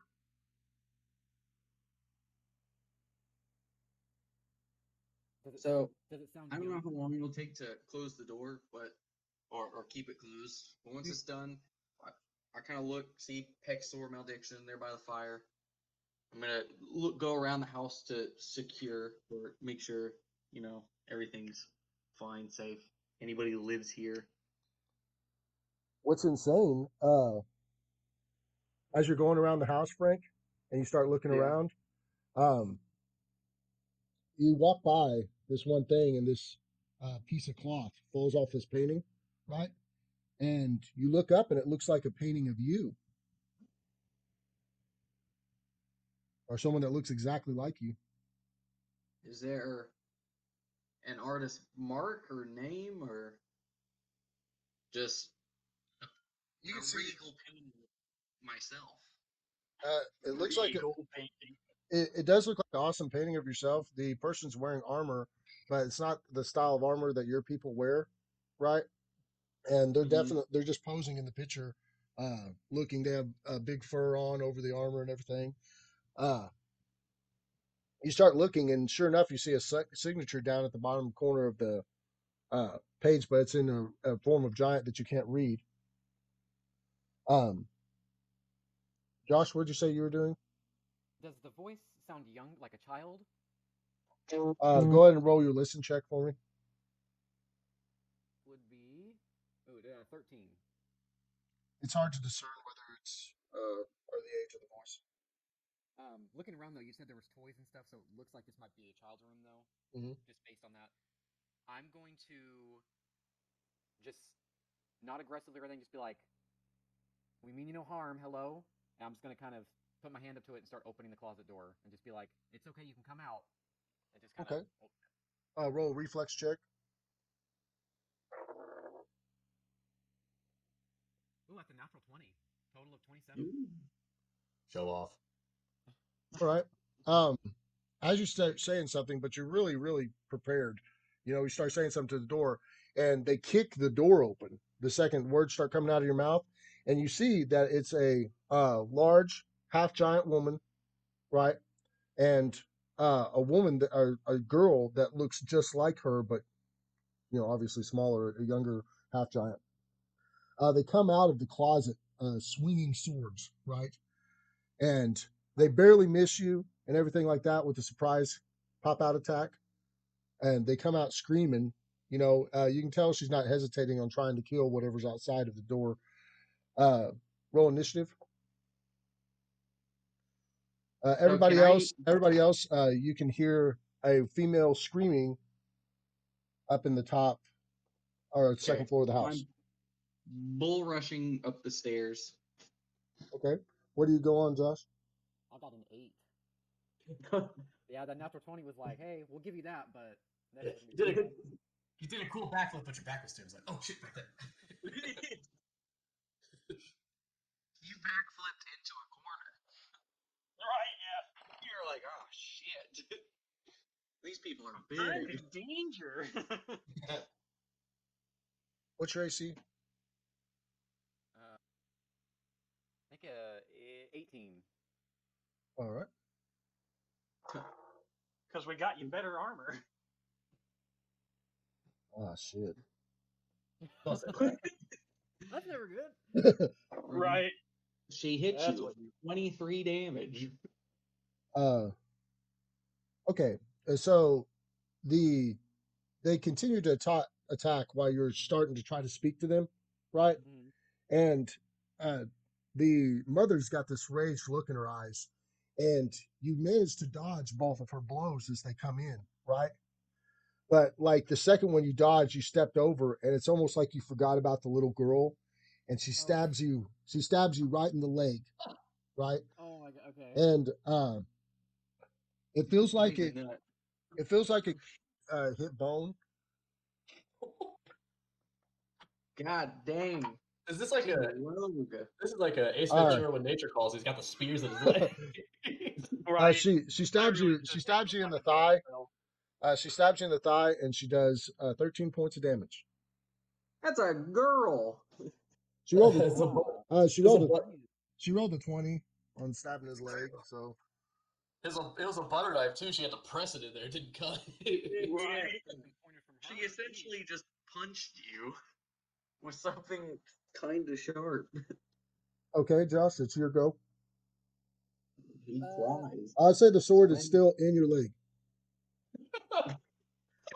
Do I have a? So, do I have a clear shot to just run out of the room at this point?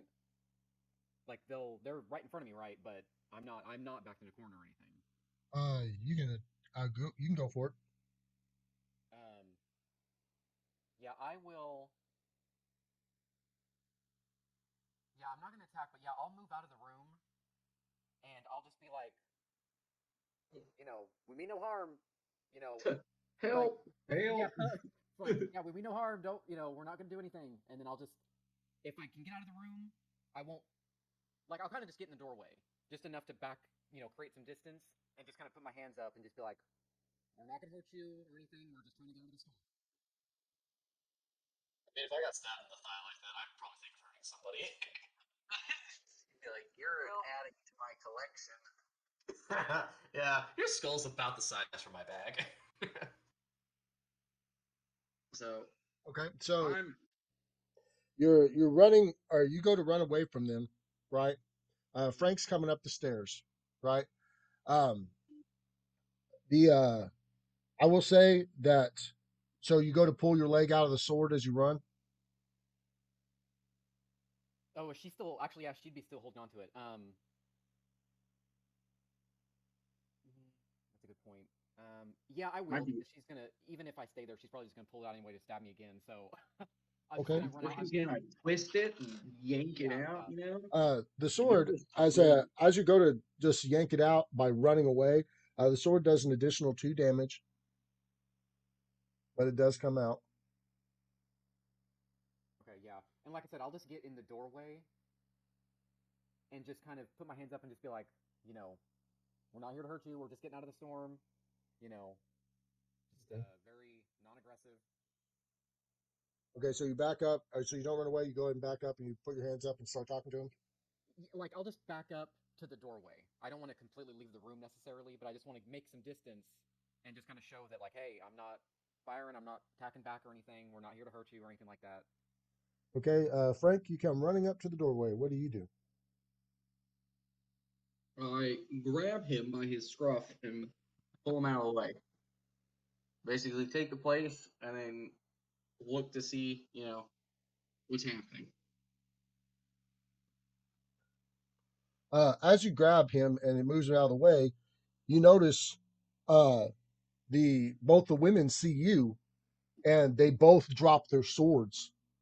The female looks at you and she's like, "It can't be," and she just passes out. Right? Yeah. The Do I recognize? Okay. what's Are so they? what's so Do crazy I recognize them? Okay. is the girl that you dated back on your home planet. She looks Yeah. she looks exactly like her, almost as if she's existing on another planet, another dimension. The girl My you were face actually with. too. Oh no. Oh. Yeah, yeah, Looks like you fell off a cloud 9 is what it sounds like. yeah. Anyway, the little daughter, she starts crying when her mother passes out. She looks at you and she's like, "Daddy." I was about to say, Yeah. dang son, you got patternized. No. Feel that paternal love flow through you.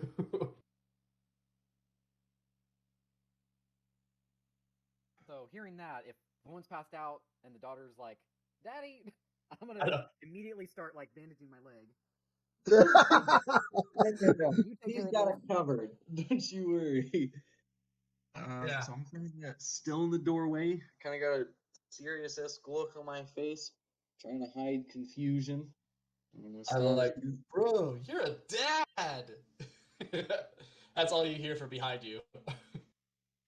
I donkey kick him down the stairs. Donkey kick. Don't roll a 20. Yeah. Yeah, non-lethal attack. So you're saying you want to know if you heard it or not, Pixar? Because I'm gonna have to roll a listen check because they're on the second floor. I feel like though, I'm about to say if I saw him rush up, I would have started running too. Oh, okay, fair enough. Yeah. All right. Okay. So she says, "Daddy." What do you say to him again? Bro, you're a dad. And Frank said you coffin kick him in the chest. Yeah, I DDT him. No. You DDT him down the steps. Yeah. I'm trying to poke my head around. It's like, let me see your daughter. Let me see your daughter. But I'm just taking up the doorway, just trying to have a mask of like seriousness, hiding confusion, just trying to process what's going on here. Give your daughter a hug. And I'm like pushing on his back. Well, as you do that, and you're like trying to say give him a hug, his daughter rushes up to him and she grabs him by one of his legs. And she just starts, weeping very hard as she's holding onto his leg. And she's like, "What made you come back? Did the gods send you back because they killed all of our village? Are you here to save us?" She's like, "Dad, I knew you'd come back and save us. This is such a Damn. miracle." And she's just crying real hard and holding onto your leg. And she's like, "Please don't ever leave me and Mom again." Bro, Lance, if you kill this NPC, I'm leaving the group. Lance. 100%. I have a daughter, dude. This is gonna traumatize me. So I'll just kind of slowly pat her back and just say, yes, little one. I just gave my daughter a kiss when she was asleep. I'm scared now. It's so messed up because when you look down at her, Frank, and she looks up at you, she's like the daughter you never had, but she looks so much like Because I you. didn't. Like, but she looks so much like you, and it's so impressive because it's like, is this the daughter I would have had with her? Because you can tell the other chick looks exactly like your girlfriend from your homeworld. Right. Bro, Lance is playing them 4D chess mind games with us. I know. And it's like, what's going on here? Yeah, maybe that question, when are we, was right. When are we? Shouldn't scratch my balls when I touch the orb, man. Yeah. Not only am I in a different time, this is different. Yeah, yeah. You scratched your balls. Now everybody had your children.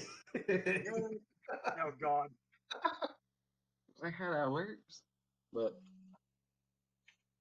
Is that how Well, it you should be works? proud. Your daughter has quite an arm on her as I'm bandaging my leg. Whoa, man, did she do Got a hell of a stab. Yeah. I do have that belt with the violin, so if I have to use that to like tourniquet my leg, I will. Tourniquet my leg. That was a stab. She didn't hit a vein, she hit a bone. so While they're kind of talking and everything, I just will be, I'll just turn my head and look at Pexor, and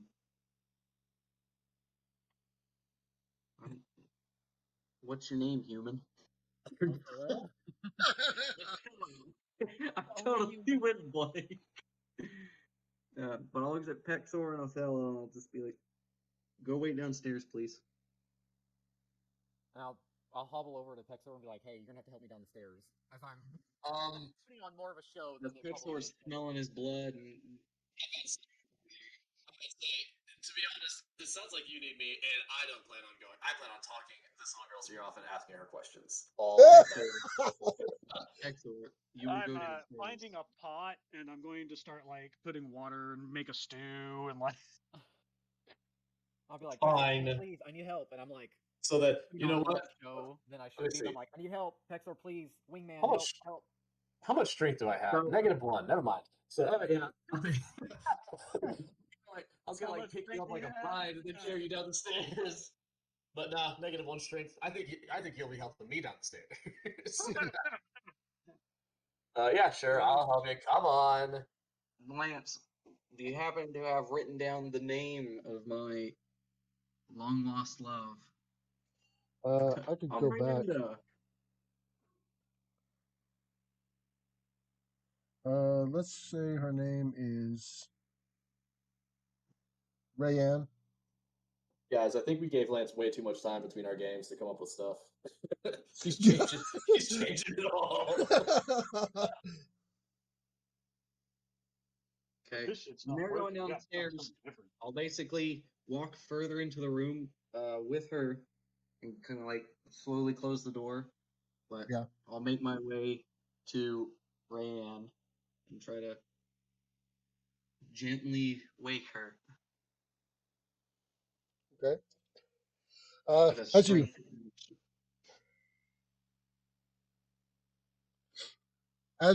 wake her, she opens her eyes and they fill up with tears again.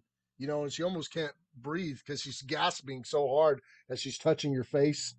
You know, and you can tell like, and she's holding this sword next to her, real close. You know, she picks it up and she holds the sword next to her and she touches your face and she's like, "It can't be."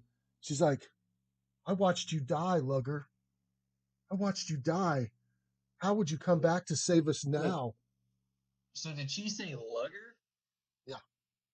Is that like a pet name that I remember, or is that like the old me? That's what you're named from here, I guess. Oh, okay.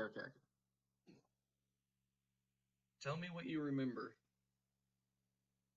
because things have changed. As I try to help her up onto the bed to sit down. Do you not remember me? Memories. Bluff. I have memories that come and go. Did you return here from the underworld to save us? I do intend to save you, yes. She's like, "You don't want to kiss me or touch me or nothing? I haven't seen you in so long." And she just starts crying more. She's like, "The gods have returned." She's like, "Do you not love me anymore?" Bluff. That's not a skill I possess. Oh yeah. Intimidation is good a to have skill right I now. possess. Pexor would have been pretty good to have around right now, eh? Oh, I got diplomacy. I got intimidation, diplomacy. I mean, what did the other pretty much say? I really want to hear you intimidate your way out of this. Yay! Listen here, bitch.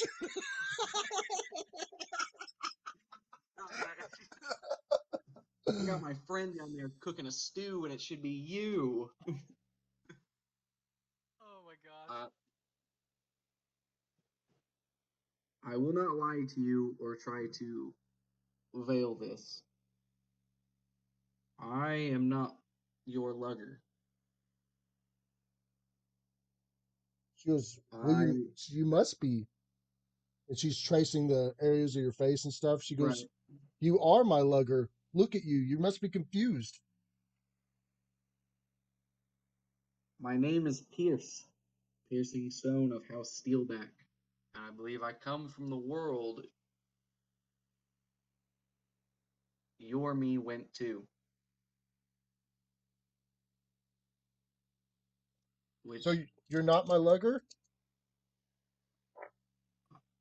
I am not, though you. It. My confusion and stoicism is brought because you are not my Ryan. The daughter lets go of you and she starts crying. And she's like, "What is he saying, mommy? What is he saying?" And she lays down next to her. Bro, if you break this little girl's heart, I have come here to set things right. How are you going to set this right? Everyone's dead. By going after the one responsible for it all. You are not the only one to lose everybody. You won't even make it down off the mountain without the beast getting you. I've transcended worlds. Well, I hope you have the strength to fight this off, because it has conquered all of our people.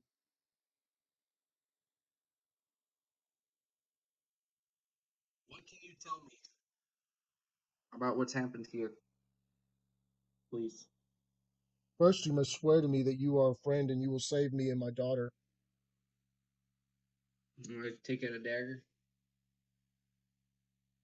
On a blood oath of House Steelback, from my world we ruled. I have come to this world for vengeance and justice. I seek not to harm the innocents. I seek only to reclaim what was stolen. As I cut my palm and let the blood drip. She goes, a man came to our kingdom not too long ago.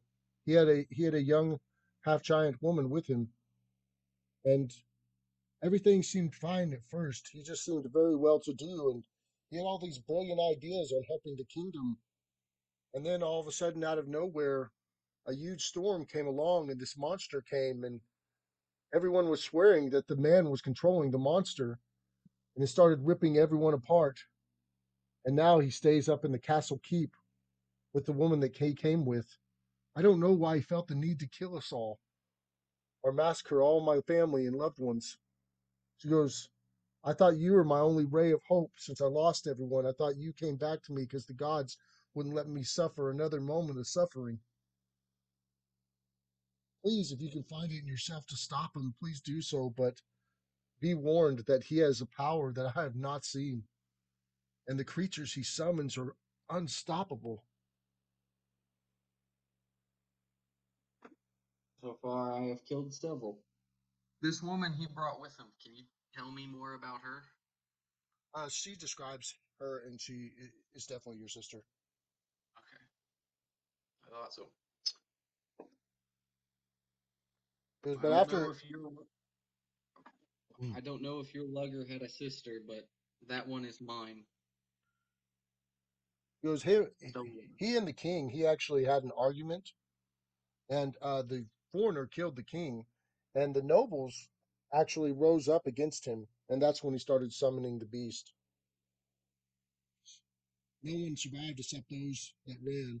My daughter and I remained here, and we have been overlooked. But we're afraid to go outside in case the monster he brought through the gate still lingers. There was one other with us, a teenage half giant named Crave. He left a week ago to check if it was clear, and he never came back. What can you tell me about the beast? Is it wolf-like or is it draconic? I have not laid eyes upon it. All who have perished.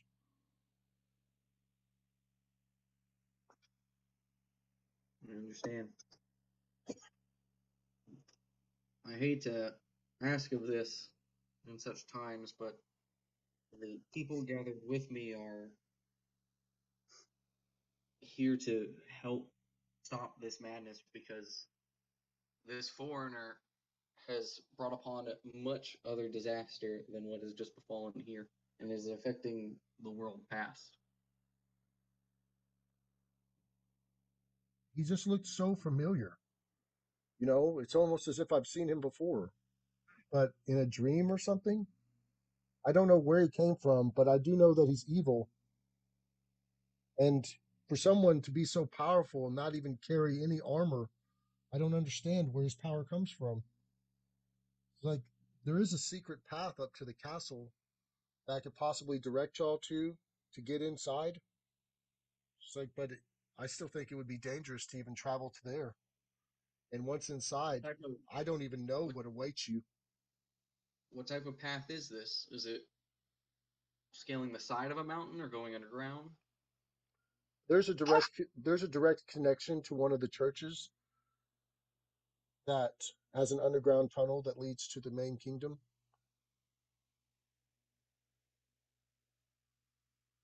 It was supposed to be emergency escape for any of the royal family that lived there. Do you think this foreigner would know? Was that escape ever used for the royal family after he killed the king, or? I don't know. He might know of it, he might not. If you want the greatest wisdom I could give you is I think y'all should muster all your strength and just try to get off this mountain.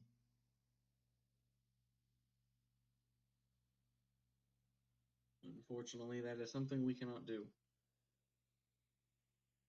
And you may have doomed us all.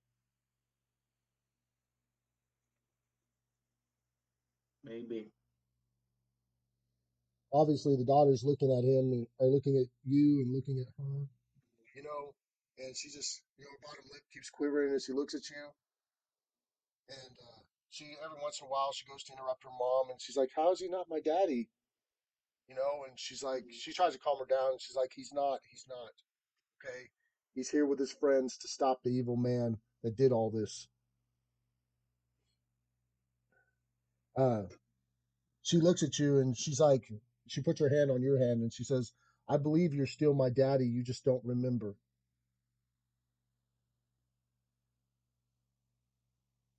I thank you for that, little one. And who knows, maybe when I defeat the big baddie, I will remember. For now, I shall leave you two alone to think upon this. My group and I will be downstairs. Unless you wish us to leave, then I shall take us out.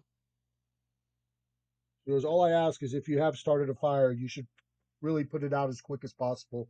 We don't need any attention on the house, especially if y'all are going up to the keep. Very well. I will inform you. We need to That's put it all. out. We need to put it out before the storm goes out." I'll let them know with all due haste. And so I'll slowly get up, turn around to go, leave, and I'll open the door and I'll close it. Okay. Go downstairs. Put out that fire. Huh? By the fire, like, what are you talking about? They're all warming up next to it, like, Bro, what? we just got warm. I can finally feel my hands. I know. Which is what attracts the beast. My hands?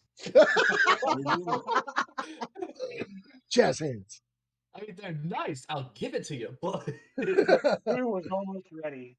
The beast senses warmth. So we need to put out the fire. so we should freeze to death because if it senses warmth, then it would still sense us, right? It is what I have agreed to. All right. This is I- not our place. What? Why was this bed? I'm cold as shit, guys. Start rubbing your arms together or cuddle. All right, put out the fire. Frank, you do see other paintings on the walls and stuff. Mm-hmm. They do. Some of them have covers over them, though, if you want to look at them, but it's up to you. Malediction, I have a request for you. What's that? Since you are not affected by cold, correct? Not so There far. If you want, there is a old church in this village. Underneath it is a secret passage to the keep that is above. The foreigner responsible for all of this is resting above there. The thing is, the foreigner might be a version of myself or my father. Regardless, he's capable of summoning beasts, and one causing the storm is one of them. Or he's causing the storm, and the beast thrives in it. Regardless, under that tunnel to the keep was the royal family's basically their escape route. I don't know if he knows about it or anything like that, but if Need me to we locate can, it? please. Okay. By himself? All right. I mean, I know he's probably the best equipped because of the cold, but I mean, Buckle all my stuff to myself. Yeah, Get ready. What kind of beast? What do you mean when you say beast?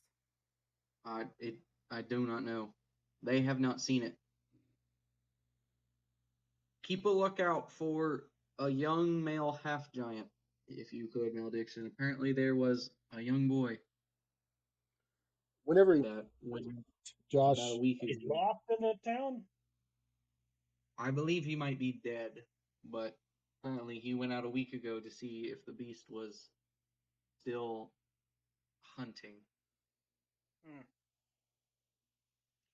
Josh, you So he might remember have looking at taken the shelter in the church. Josh, you remember the bodies that you looked over when he talks about the beast, and you remember that they were so torn apart. Like some of them were ripped in half. Some of them had like head and arm ripped off. And I mean they were large, half giant bodies. So you're thinking about, since you don't know what the beast looks like, but you took like a close look at what the damage it could do, and these were like fully armored half giants. So this beast is, I'm assuming, huge then, or very strong, or both. Yes. Well, I feel if one addiction is he cannot feel the cold, and if worse comes to it, if the beast does come upon him, he might be able to just turn himself into a ring, and the beast would lose interest or confuse him. Because if he's a ring, he buries himself into the snow quite easily. Right. But it wouldn't surprise me that if the boy is still alive, his name is Crave, then he might be within that church or that tunnel. But they said this was a week ago, so I don't have high hopes. What we do know is the foreigner in that keep is a master swordsman and a spellcaster. I guess specializing in summoning creatures. So All right. I will keep that in mind. right. Don't feel comfortable about this sitting by himself. I don't know how well you'd fare out there, Othello. Especially with your injured leg now. Yeah. You're the best in the woods out of all of us, but how well have you traversed blizzardy mountaintop? Yeah, blizzard's not exactly my forte. Just have some of the tepid stew It, and regain is your now. strength. It's now cold. Right. All right. I head Don't out they and just start have a making my way to cantrip the church. it's like a little candle? Michael, can't you just cantrip the stew? Your little bowl, and be like, yes, I'm warming it up. Nah, it's actually so cold that the fire doesn't even warm that. I'm over here, so there's like, God, just one on fire, just one on fire. That's all I want. But no, I made a promise to some people that look like me. Yeah. So when Malediction leaves and everything, that's when I'll kind of take a look at some of the other things. Paintings, like I'll take the cloth down to look, but then I'll replace them as they were.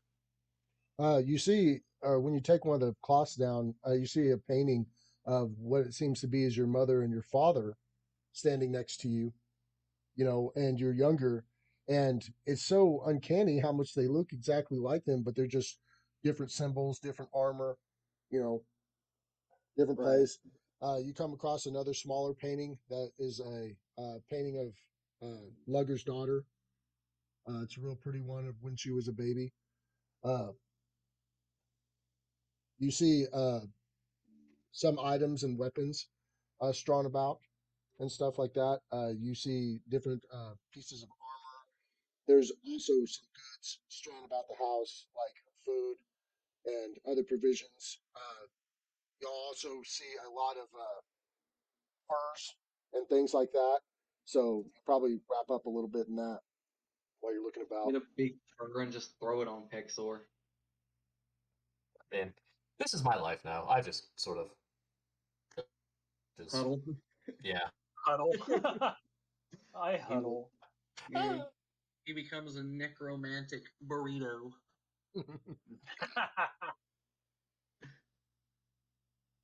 All right.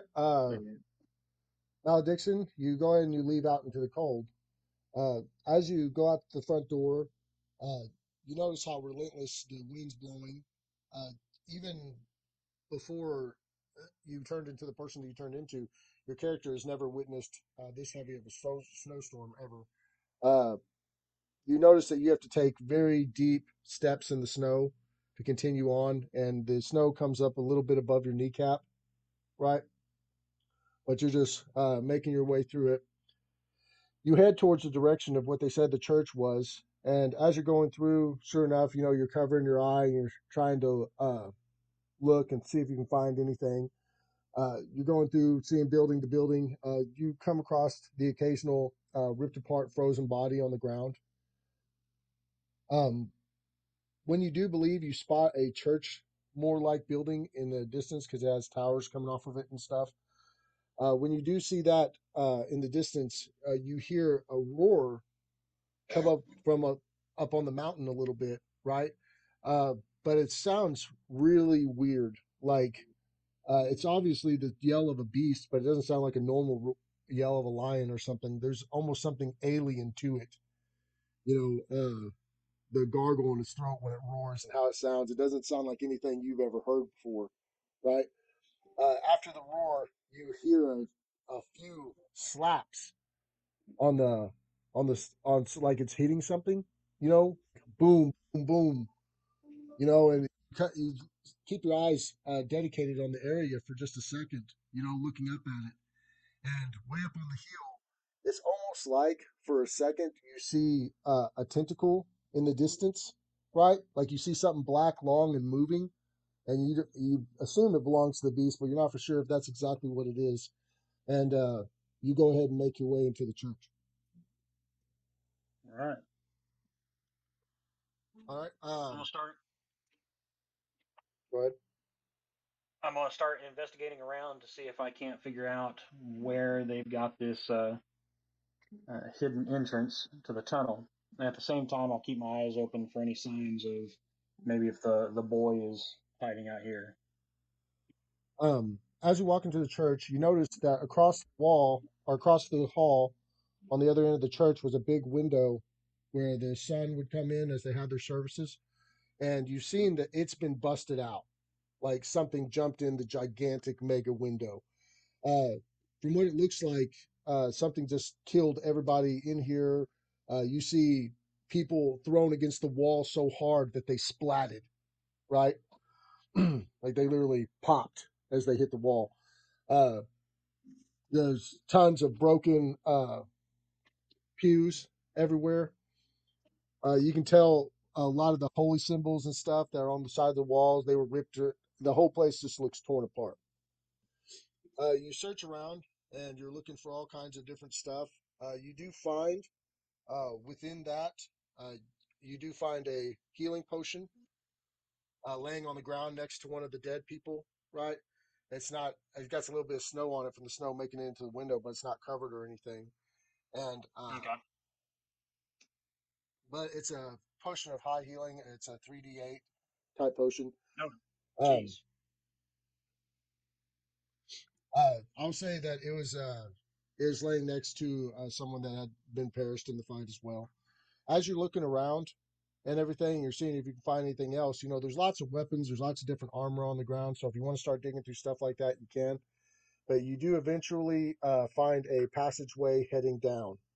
And you also find a passageway that's heading to the left building of the church, another building that's connected to the church. You don't know what's over there, but you can go check that out, or you can head downwards into the bottom of the church.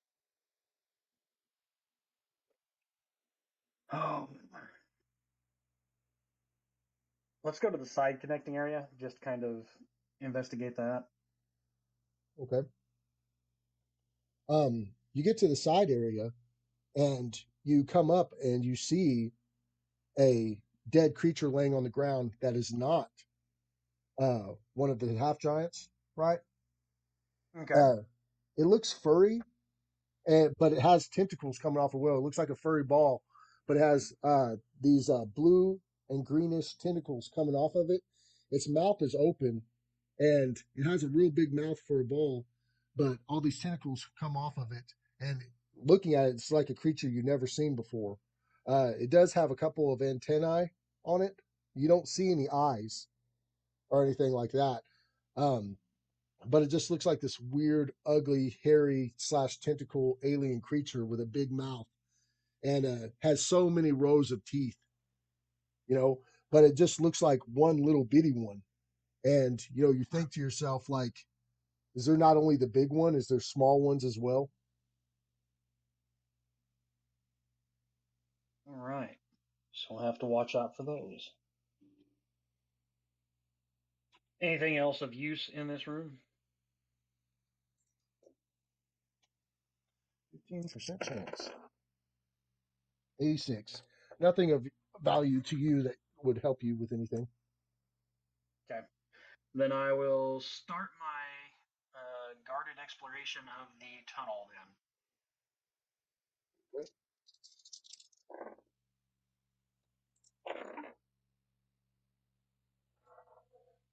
Okay. You go down to the tunnel. Uh, there are torches and stuff that can be lit. Not saying that you would need them. Uh, but Right. you go down to the tunnel. You can see in dark, correct? And even if I can't, I have a spell and everything that allow me to see without having to light anything up. So just depends on how dark it gets. Okay. You go down to the tunnel and you come into a library section of that's under the church, right? And Mm-hmm. you see all these giant books, because obviously they're half giants, but you see all these giant books, and you're becoming slightly interested in that. You're like, wow, what a amazing library. There has been some damage to it, right? You do find a few bodies down there, right? But you see another, uh, you see footprints heading towards this big statue that's on the side of the room, right? Okay. I guess I could have had you roll a spot for that. I was saying, as you're looking around, you happen to see some old footprints because the snow didn't make it down there as much, and it was just enough that you can spot them. But you run into some old footprints, and they die at this big statue at the end of the wall. That's of this woman fighting this snake. Okay. So the other bodies and everything, did it look like they were torn apart like the other ones, or how did they die? Uh, one of them, was missing the head entirely. You didn't know where it was. But the other one looks like it died from smaller wounds and stuff like that. Definitely looks like it died from bites from the hairy creatures. Smaller creatures. Okay. All right. Well, if he doesn't know about this area, then the beasts do. So let's take a look at this statue. Is there anywhere that looks like it has been worn down, or as though maybe it is meant to be depressed or moved, or All right, just give me a spot check. all right, plus. Oh, that's right. I have no extra bonuses on that stuff. All right, 15. All right, no, that's good enough. You look around. It takes you a little bit longer than normal, and you're like, oh, well, there it is. And one of her other arms on the statue, right? What I'll say is, like, she's grabbing the snake with one, and it looks like she's pulling her sword out of the sheath, right? And you push the arm down, and it sheathes the sword fully in the sheath, and then the statue starts moving over to the left. All right. Well, found the entrance. How does it look like it goes? Like, is it a stairway down or? Whenever the door fully opens, a little bit of a cool wind comes out of there, right? Uh, but in the distance, you can hear something coming down the hallway. So, I mean, you hear some type of creature in the blackness down the hallway. Like coming from the area that I just opened? Yeah. Okay. So I will activate my ghost lantern so that I can see, but I'm not creating any light that anything else can see. And then I will see if I can get a glimpse of what is down here before heading out. Right. You make your way down the tunnel and everything. Whenever you get down into it, which is kind of awkward for you because all steps are made for half giants, right? So you're going down Right. these steps and they're just very big, like you're just trying not to make noise as you're going down it. You get down to the bottom of it and you sneak up a little bit ways. You see a door to the left. You keep on going past it. And then off in the distance, way at the end of the tunnel, as far as you can see, which you can't see the end of it, but as far down the tunnel you can see what seems to be one of those creatures. And it's rolling around and the tentacles are flopping around, right? And it seems to be munching on something that's down there. And you keep on hearing this crunching noise, you know. What's crazy is the sound of it. It almost sounds like a little bit like a predator, the constant clicking and weird alien noise that comes from it. It lets out this like little whimper thing sometimes when it rolls around and it's looking for another spot to chew on. But from what it looks like is it's taking this body down all the way to the bone and it's trying to consume as much of it as it can. But that's without you garnering the creature's attention. You get as close as you can. You feel like if you get any closer, you have a chance of having it notice you. All right. Do it. You knew what I was thinking, huh? Ah.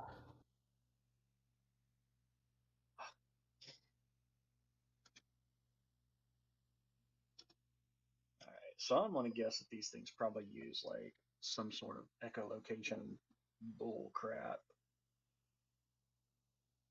Because it don't have eyes. Yeah, because they don't have eyes. Maybe like a sensory deal because of the antennae, but I'm just going to test something out. So, how far away is the thing from me? Let's go ahead and say 40 feet. Oh, just within range. How fortuitous. I'm going to use a sonic orb. Okay. All right, that will. So I am hitting a touch AC of. What's that? Okay, so 22. Okay. Does my orb make contact with the pitiful little creature? Yes. All right. Well, then, if it takes damage from Sonic,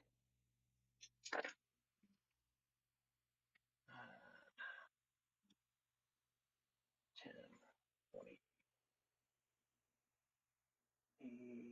plus, so 31 points of Sonic damage. Nice.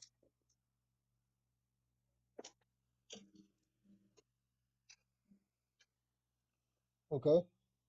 Let's see how it Um, reacts to that. as you cast the sonic spell on the creature, uh, it obviously, right off the bat, it starts like screeching itself, you know, and all of its hair on its whole body just goes to stand straight up, you know, and its little tentacles start flopping all over the place, and it starts screaming and rolling around, right? And then it just stops moving.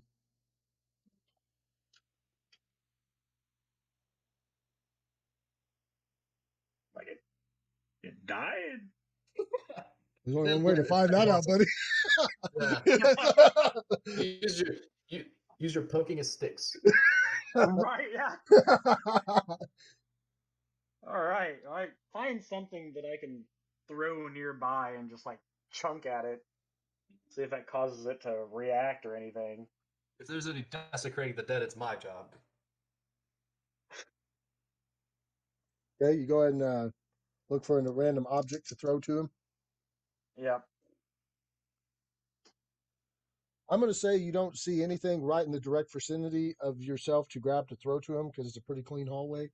You can either grab something off yourself or you can backpedal a little bit and try to grab something. Man, just. You know what? Fine. I'll just hit it with a acid splash orb, a little 0 level spell. That's easy enough to do. Okay. Go ahead and give me damage. There's no save versus that, right?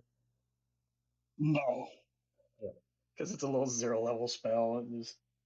So normally this would be a whole whopping 1 damage, but because of my War Mage edge, it's a 4 points of acid damage. Okay. And you said you had 33 before, or how much was it? I did 31. 31? Yeah, because I had 28 plus 3. So. And 4 acid damage? Plus another 4. Yeah. Okay. The acid hits the creature, and sure enough, it, like totally wakes up out of this, state it was in. Not saying if it was waiting for somebody or if it was knocked out, you can't tell. Or if the Sonic just fucking messed it up. But when the acid hits it, it screams, right? And it starts rolling. See if it's way towards you. It's rolling away from you. You can tell the acid hurt it as well, and it's just getting the fuck out of there. All right, well, I guess I have my answer. Sonic really messes these things up, and acid works too. All right, good to know. So I'm gonna go back upstairs, trying to be quiet, but climbing up is probably going to be a little more difficult than climbing down was. As you go back upstairs, you go to enter the main room, and you see 5 of them, like looking around the room, and you assume that they come to that one screech. Are they all together?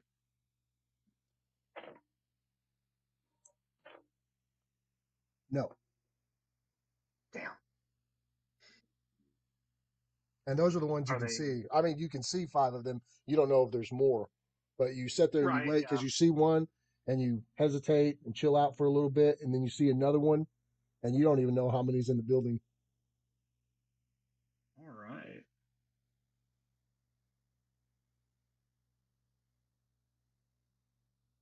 So just for funsies, I'm going to make a flaming sphere on top of one of them, and then just start rolling the ball of fire around. Okay. Chasing them around, trying to clear them out of my way.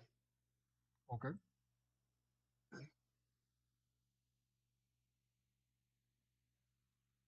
So, I think was the 2d6. Yeah. So a reflex save will save them from the damage with a DC of 15. And it's going to attack all of them? Well, so it's a 2-foot sphere. So it's going to start on top of one of them nearby. And then, like, I can just roll it around wherever I want mentally until I get them kind of either herded together or herded out of the room and allow me to make my way back. Okay. But if they fail a reflex saving throw, they take 2d6 damage. You notice that the creatures, even though they're being attacked by the fireball, it doesn't Yeah. seem like it's doing any damage to them, and their hair's not catching fire, which you really assumed it would. You know, uh, as you're controlling the fireball and having it roll around, you know, um, Mm-hmm. you notice that they start getting really aggressive towards it, but it doesn't seem like it's doing a lot of damage to them. And they're biting and attacking and slapping at the freaking thing. But when you seen one of them jump off of the wall it was on and leapt onto it, it kind of scared you how fast it leapt like 50 feet and jumped on the ball. And I mean, it moved so quick that, you're like, hey man, if there any normal motherfuckers trying to fight these things and more than one of them get on you, you're probably in real deep shit. But Right. you go ahead and you find out that you can roll the ball over to a corner and you could make it out of the room while they're trying to attack it if you want. Okay. Yeah, that's what I'll do. I'll just kind of lead them over, kind of like cats chasing a red dot, and just lead them on until they're far enough away, and then I can just kind of make my way out. Okay. All right. You make your way out to the opening of the church and everything. You do notice that the blizzard has calmed down just a teensy bit.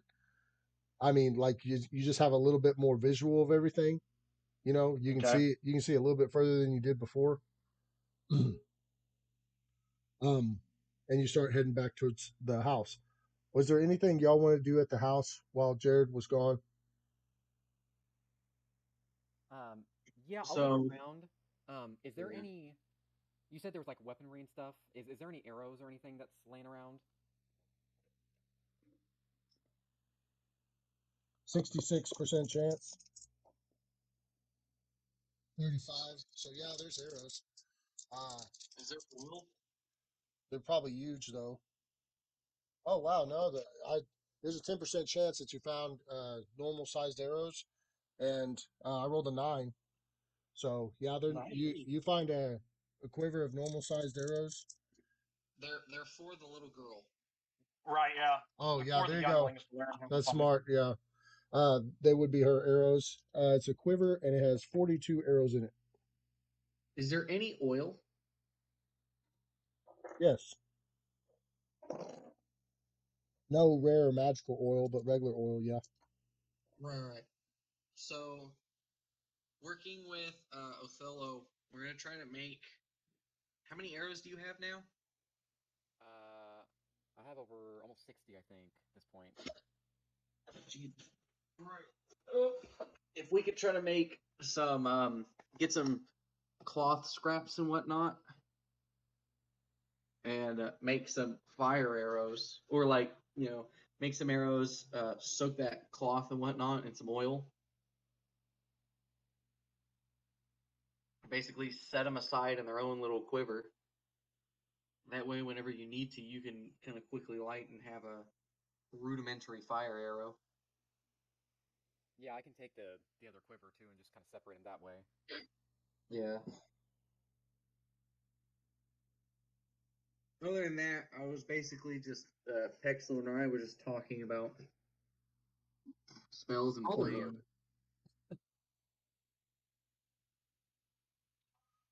I'll let them know to not go upstairs. Let them stay up there, come down whenever they wish. You go ahead and you hear, as y'all's getting all that ready, you hear the voice of the older female. Did you ask her name? Did you ask her name? Yeah, it was Rayanne, wasn't it? Oh no, Yeah. that's his wife. That's his old girlfriend's name. No, I had forgotten. Okay. Okay. She yells at you and she's like, Pierce, can you come up here real quick? I'll make my way up there. And She's knock like, twice. Slowly oh open the no, door. she's waiting in front of the door as you get up there. Oh, okay. All right. She's like, you get up there and she comes out and she's like, I'm not trying to live in a fantasy world that you're my husband if you say you're not.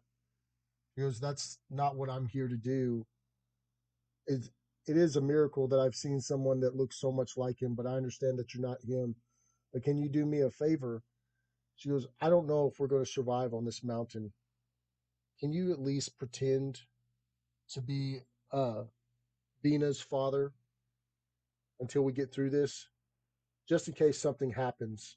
I know that she'll be braver and she'll feel safer if she thinks you're her father. She's such a mixed ball of emotions right now in there, and I know that she needs something, and I know she doesn't feel safe right now. So can you go in there and please try to comfort her in any way that you can, at least until we get this over with? Because I don't know if the thing's going to kill y'all. I don't know if we're going to get away. All I know is that she's torn apart by fear, and she needs something to hold on to. And you could be that hope for her. But I'm not going to force you to do anything you're not comfortable with. But she needs her father right now more than ever. To help with this, would you do me the honors of telling me your names? Like I said, her name is Vina, and my name is Purnala. Pernala? Yes. And her father's name was Lugger Hall.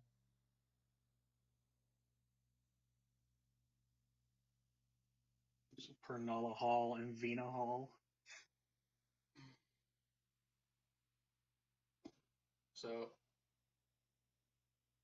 we'll do all that you wish. And then, in the event, as I reach into my bag, in the event that the worst comes to pass for me up on that mountaintop, I pull out the deed to that.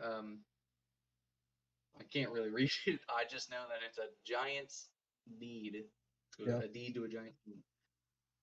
This is yours. She goes in Funny and she enough, reads off to it, and she's like, why would you give this to me? You don't even know me. nor you know me. And you asked me to be a father to a daughter I've never met. Plus, for being honest, I can't read your world's language. So, right now it's just a piece of paper. It seems like this is for a farm estate that's south of the kingdom, down the mountain.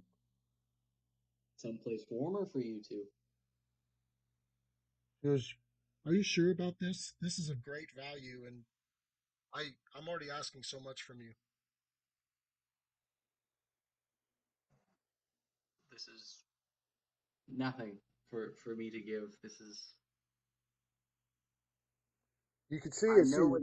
she, she grabs it and she, I know. go ahead. Go ahead. Continue, go. Go ahead.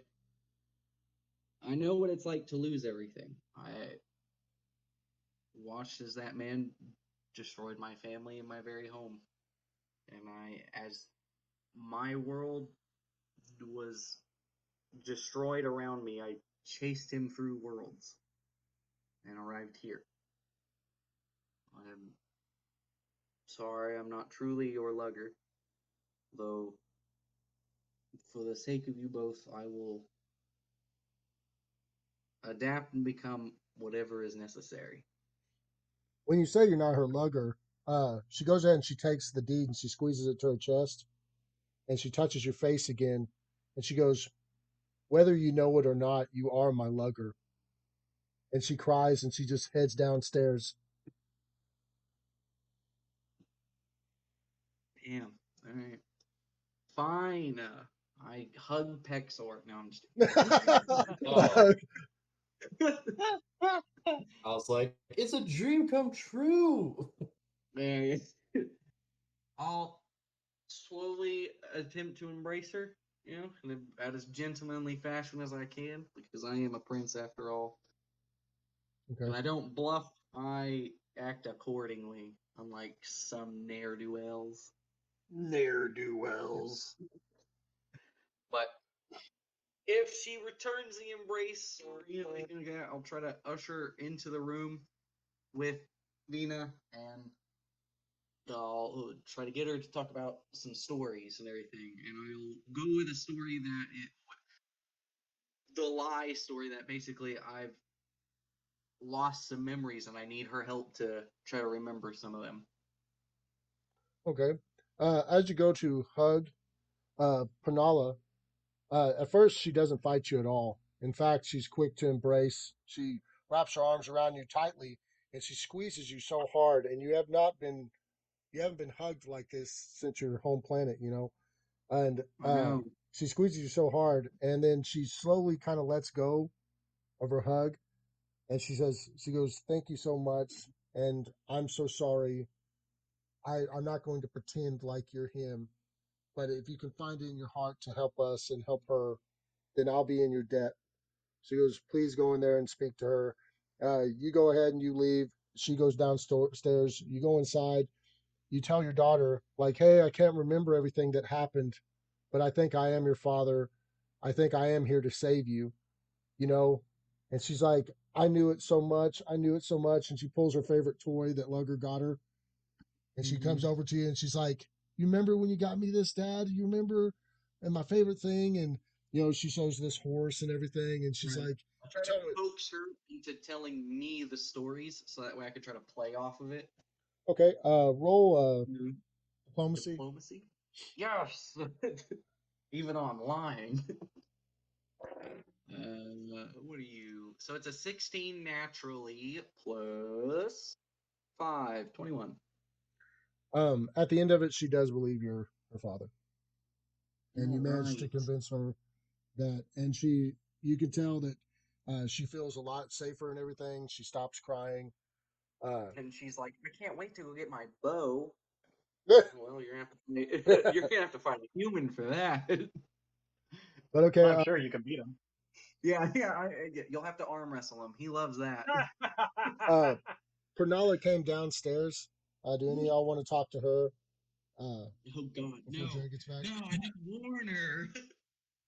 I didn't warn her. I'll just tell her, just kind of, thank you for letting us stay here. Just kind of reassuring her we're going to do all that we can. Just kind of giving her space, but just kind of be reassuring, like, we appreciate you letting us stay here and what we got to do, and we'll do what we can to sort this whole mess out. She admits that she's always been weary of humans and elves because they're automatically intimidated by half giants because of their size, and they tend to be judgmental of them because a lot of half giants can be dumb and stuff. But I know one. she tells you she tells you thank you so much for giving her a chance to trust not only people outside of her race but total strangers and helping her in something. And she lets you know that that her and her daughter had no hope, that they thought they were just going to freeze to death in that closet. But she says, Lugger, and she doesn't call him Pierce, she calls him Lugger. She goes, Lugger may not know it, but he was sent here to save us. And I know the gods are looking out for her and myself. And we have to complete this. We have to stop whoever's done this. And if he already knows that person, then he is my Lugger and he is sent here to save me. But she goes ahead and she continues about that. She lets y'all know about a secret storage of fresher food, of stuff that y'all can actually munch on before you leave. As she's showing y'all the stuff around the house that could be useful to you, malediction returns. If the gods really didn't send me, they could have at least fucking told me. You know, I would have Giving liked. you some abilities or, Yeah. equipment. Can I get, give me at least the ability to smite some fools? Right. Or at least tell me what I'm getting into instead of being like, well, it's fate. Fuck you. Right. You'll figure it out. All right, malediction goes ahead and he comes in the front door. All right. I have news, friends. Like dust off the snow that has gathered on me. Well, good news is the creatures are weak to sonic attacks. Bad news is they seem to be immune to fire attacks. And they are strange looking. Well, so not only do we have the large one to contend with, but we have smaller ones. So it has had babies, and they are infesting the town. They are about yay big, with fur all over and 10 eyes and a couple of tentacles, and they seem to rely on sound to find their prey. Or something of the like. I was able to use my flaming sphere to corral them into a corner as they were trying to bite the fire. Therefore, I believe that they are immune to fire. Yeah, anything else besides fire? I've got plenty. Good. That means I can be good bait. I can make a lot of noise. Either that or we just send Pexor in to try to woo them. Hey man, you know, I've wanted a pet this whole time. Yeah, I got Wartio, or Wartio. Yeah, Wartio would probably be the name. But you know, Speaking of something that hops really well, they can leap 50 feet in an instant, so watch out for that. They like to climb up high and jump down on things. You think that they're possibly also attracted to flame or hot things because when the ball appeared, everything. I mean, it might be noise, it might be flame. All you know is that they were very alert, and they worked together very quickly when they came. Like if you felt like if that was a dude standing out there and he was just like, "Hey," Torn apart, yeah, and wouldn't he have? I mean, he probably could guess at least the fire or something because we had to put our fire out earlier for the same reason that they saw by heat, right? Mm-hmm.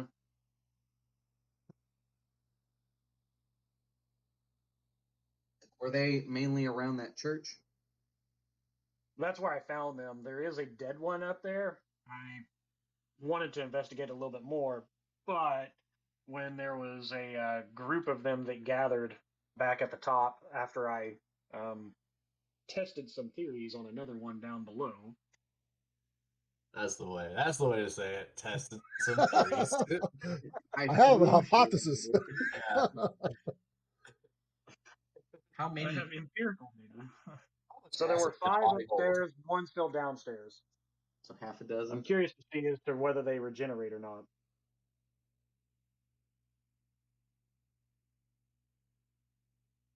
Fantastic. They would also seem to be possibly immune to cold as well, given the environment. Right. I would probably take that into consideration as well. And so, did they have eyes, did you say? Or No eyes, just antennae and tentacles and fur. When I hit it with the sonic spell, it screamed real loud, and all the hair on its body stood straight out, and then it passed out. So I'm not exactly sure if it actually hurt it or not, but it definitely didn't like that. It's something, yeah, some kind of reaction. But acid does hurt. acid, eh? So, Frank, did you come on down with your daughter? Yeah, I'm assuming, about the time malediction came down, it would have been a bit of like time spent or whatever. Okay. Well, I was saying you're probably going to be up there talking to her for a little bit, but I was saying Yeah. if you didn't say you already calmed down, I was going to tell the party that you end up coming down with her, and you'd be standing in the doorway with her. Yeah, that's fine. All right, everybody. We're at 3 hours and 14 minutes. So even though we haven't played in a long time, and I could do this for 2 more hours, I probably shouldn't. Yeah, and I can't do it for 2 more hours. Well, I know that everybody watching it too, they would be like, okay, break time. But I didn't know if y'all was going to make it to any real fighting in this episode. At least you got to see the enemy and stuff like that. I hope y'all had a good time. I know this one had a lot of information. It was a big information episode. Right.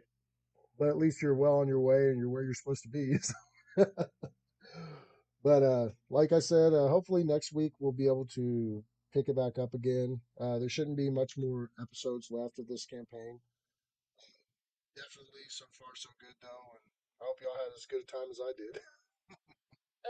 Yeah. But it was real good Wild ride. it was real good to have all y'all back, and thank you so much for showing up tonight, and hopefully we'll get to game next week. Right. Yeah. get to actually kill some stuff. And anybody that's watching our channel, feel free to subscribe to our stuff, and you can also check out our starmetalgaming.com. We also have a Facebook page that we wouldn't mind you showing some like to. So if you want to support our channel in any way, we greatly appreciate that. We're already planning on a new campaign after this one, so definitely it's not going to end here. We're going to keep going. So definitely, we want you all to keep watching our stuff and enjoying our material. But we're going to go ahead and call it off for tonight. What did you say, Frick? Well, no, I was just saying that I'm going to roll to Dropkick Michael. Just to end it off. We need a distraction. A shivering little elf in a dress. That's a good distraction right there. Well, since we're on the topic of subscribing to our YouTube, subscribe to my OnlyFans. It's more Pexor at OnlyFans. Pexor needs tuition /OnlyFans.com. Yeah.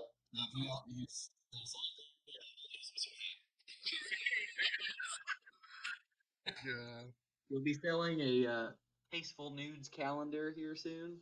And a not so tasteful. Yeah. Check out The Al light Dixon's side Etsy and the page. dark side editions. Well, everybody have a good night. Thank you for tuning in, and be sure to catch our next episode. Like I said, we only have a few more, so if you've been keeping up with this campaign, then you'll be glad to hear that it's almost over. But we've only been playing for a couple weeks, but it feels like years. Lance, our characters, we've been doing this for like 6 months, right? No, man, like 3 weeks. Oh, shit. Oh, man, I thought we were on that pirate ship for at least like 3 days, man. Dude, that pirate ship felt like eons ago. Yeah, we constantly blacked out for long stretches of time. Dude, like, did that long rest. I could have sworn, like, the traveling to places was, like, so much longer. Right. I think it was just a few days mostly. I mean, if I recall correctly, I'll have to look at my notes, but I don't think we took that long to travel anywhere. I know the longest we stayed was at the Dwarven Temple, I think. And I think that was just a few days, right? So it's been a whirlwind. Right, yeah. Very slow blown whirlwind. Well, I hope you all have a good night, and I guess I'll catch you next time. Peace and carrots. Bye. Bye, guys.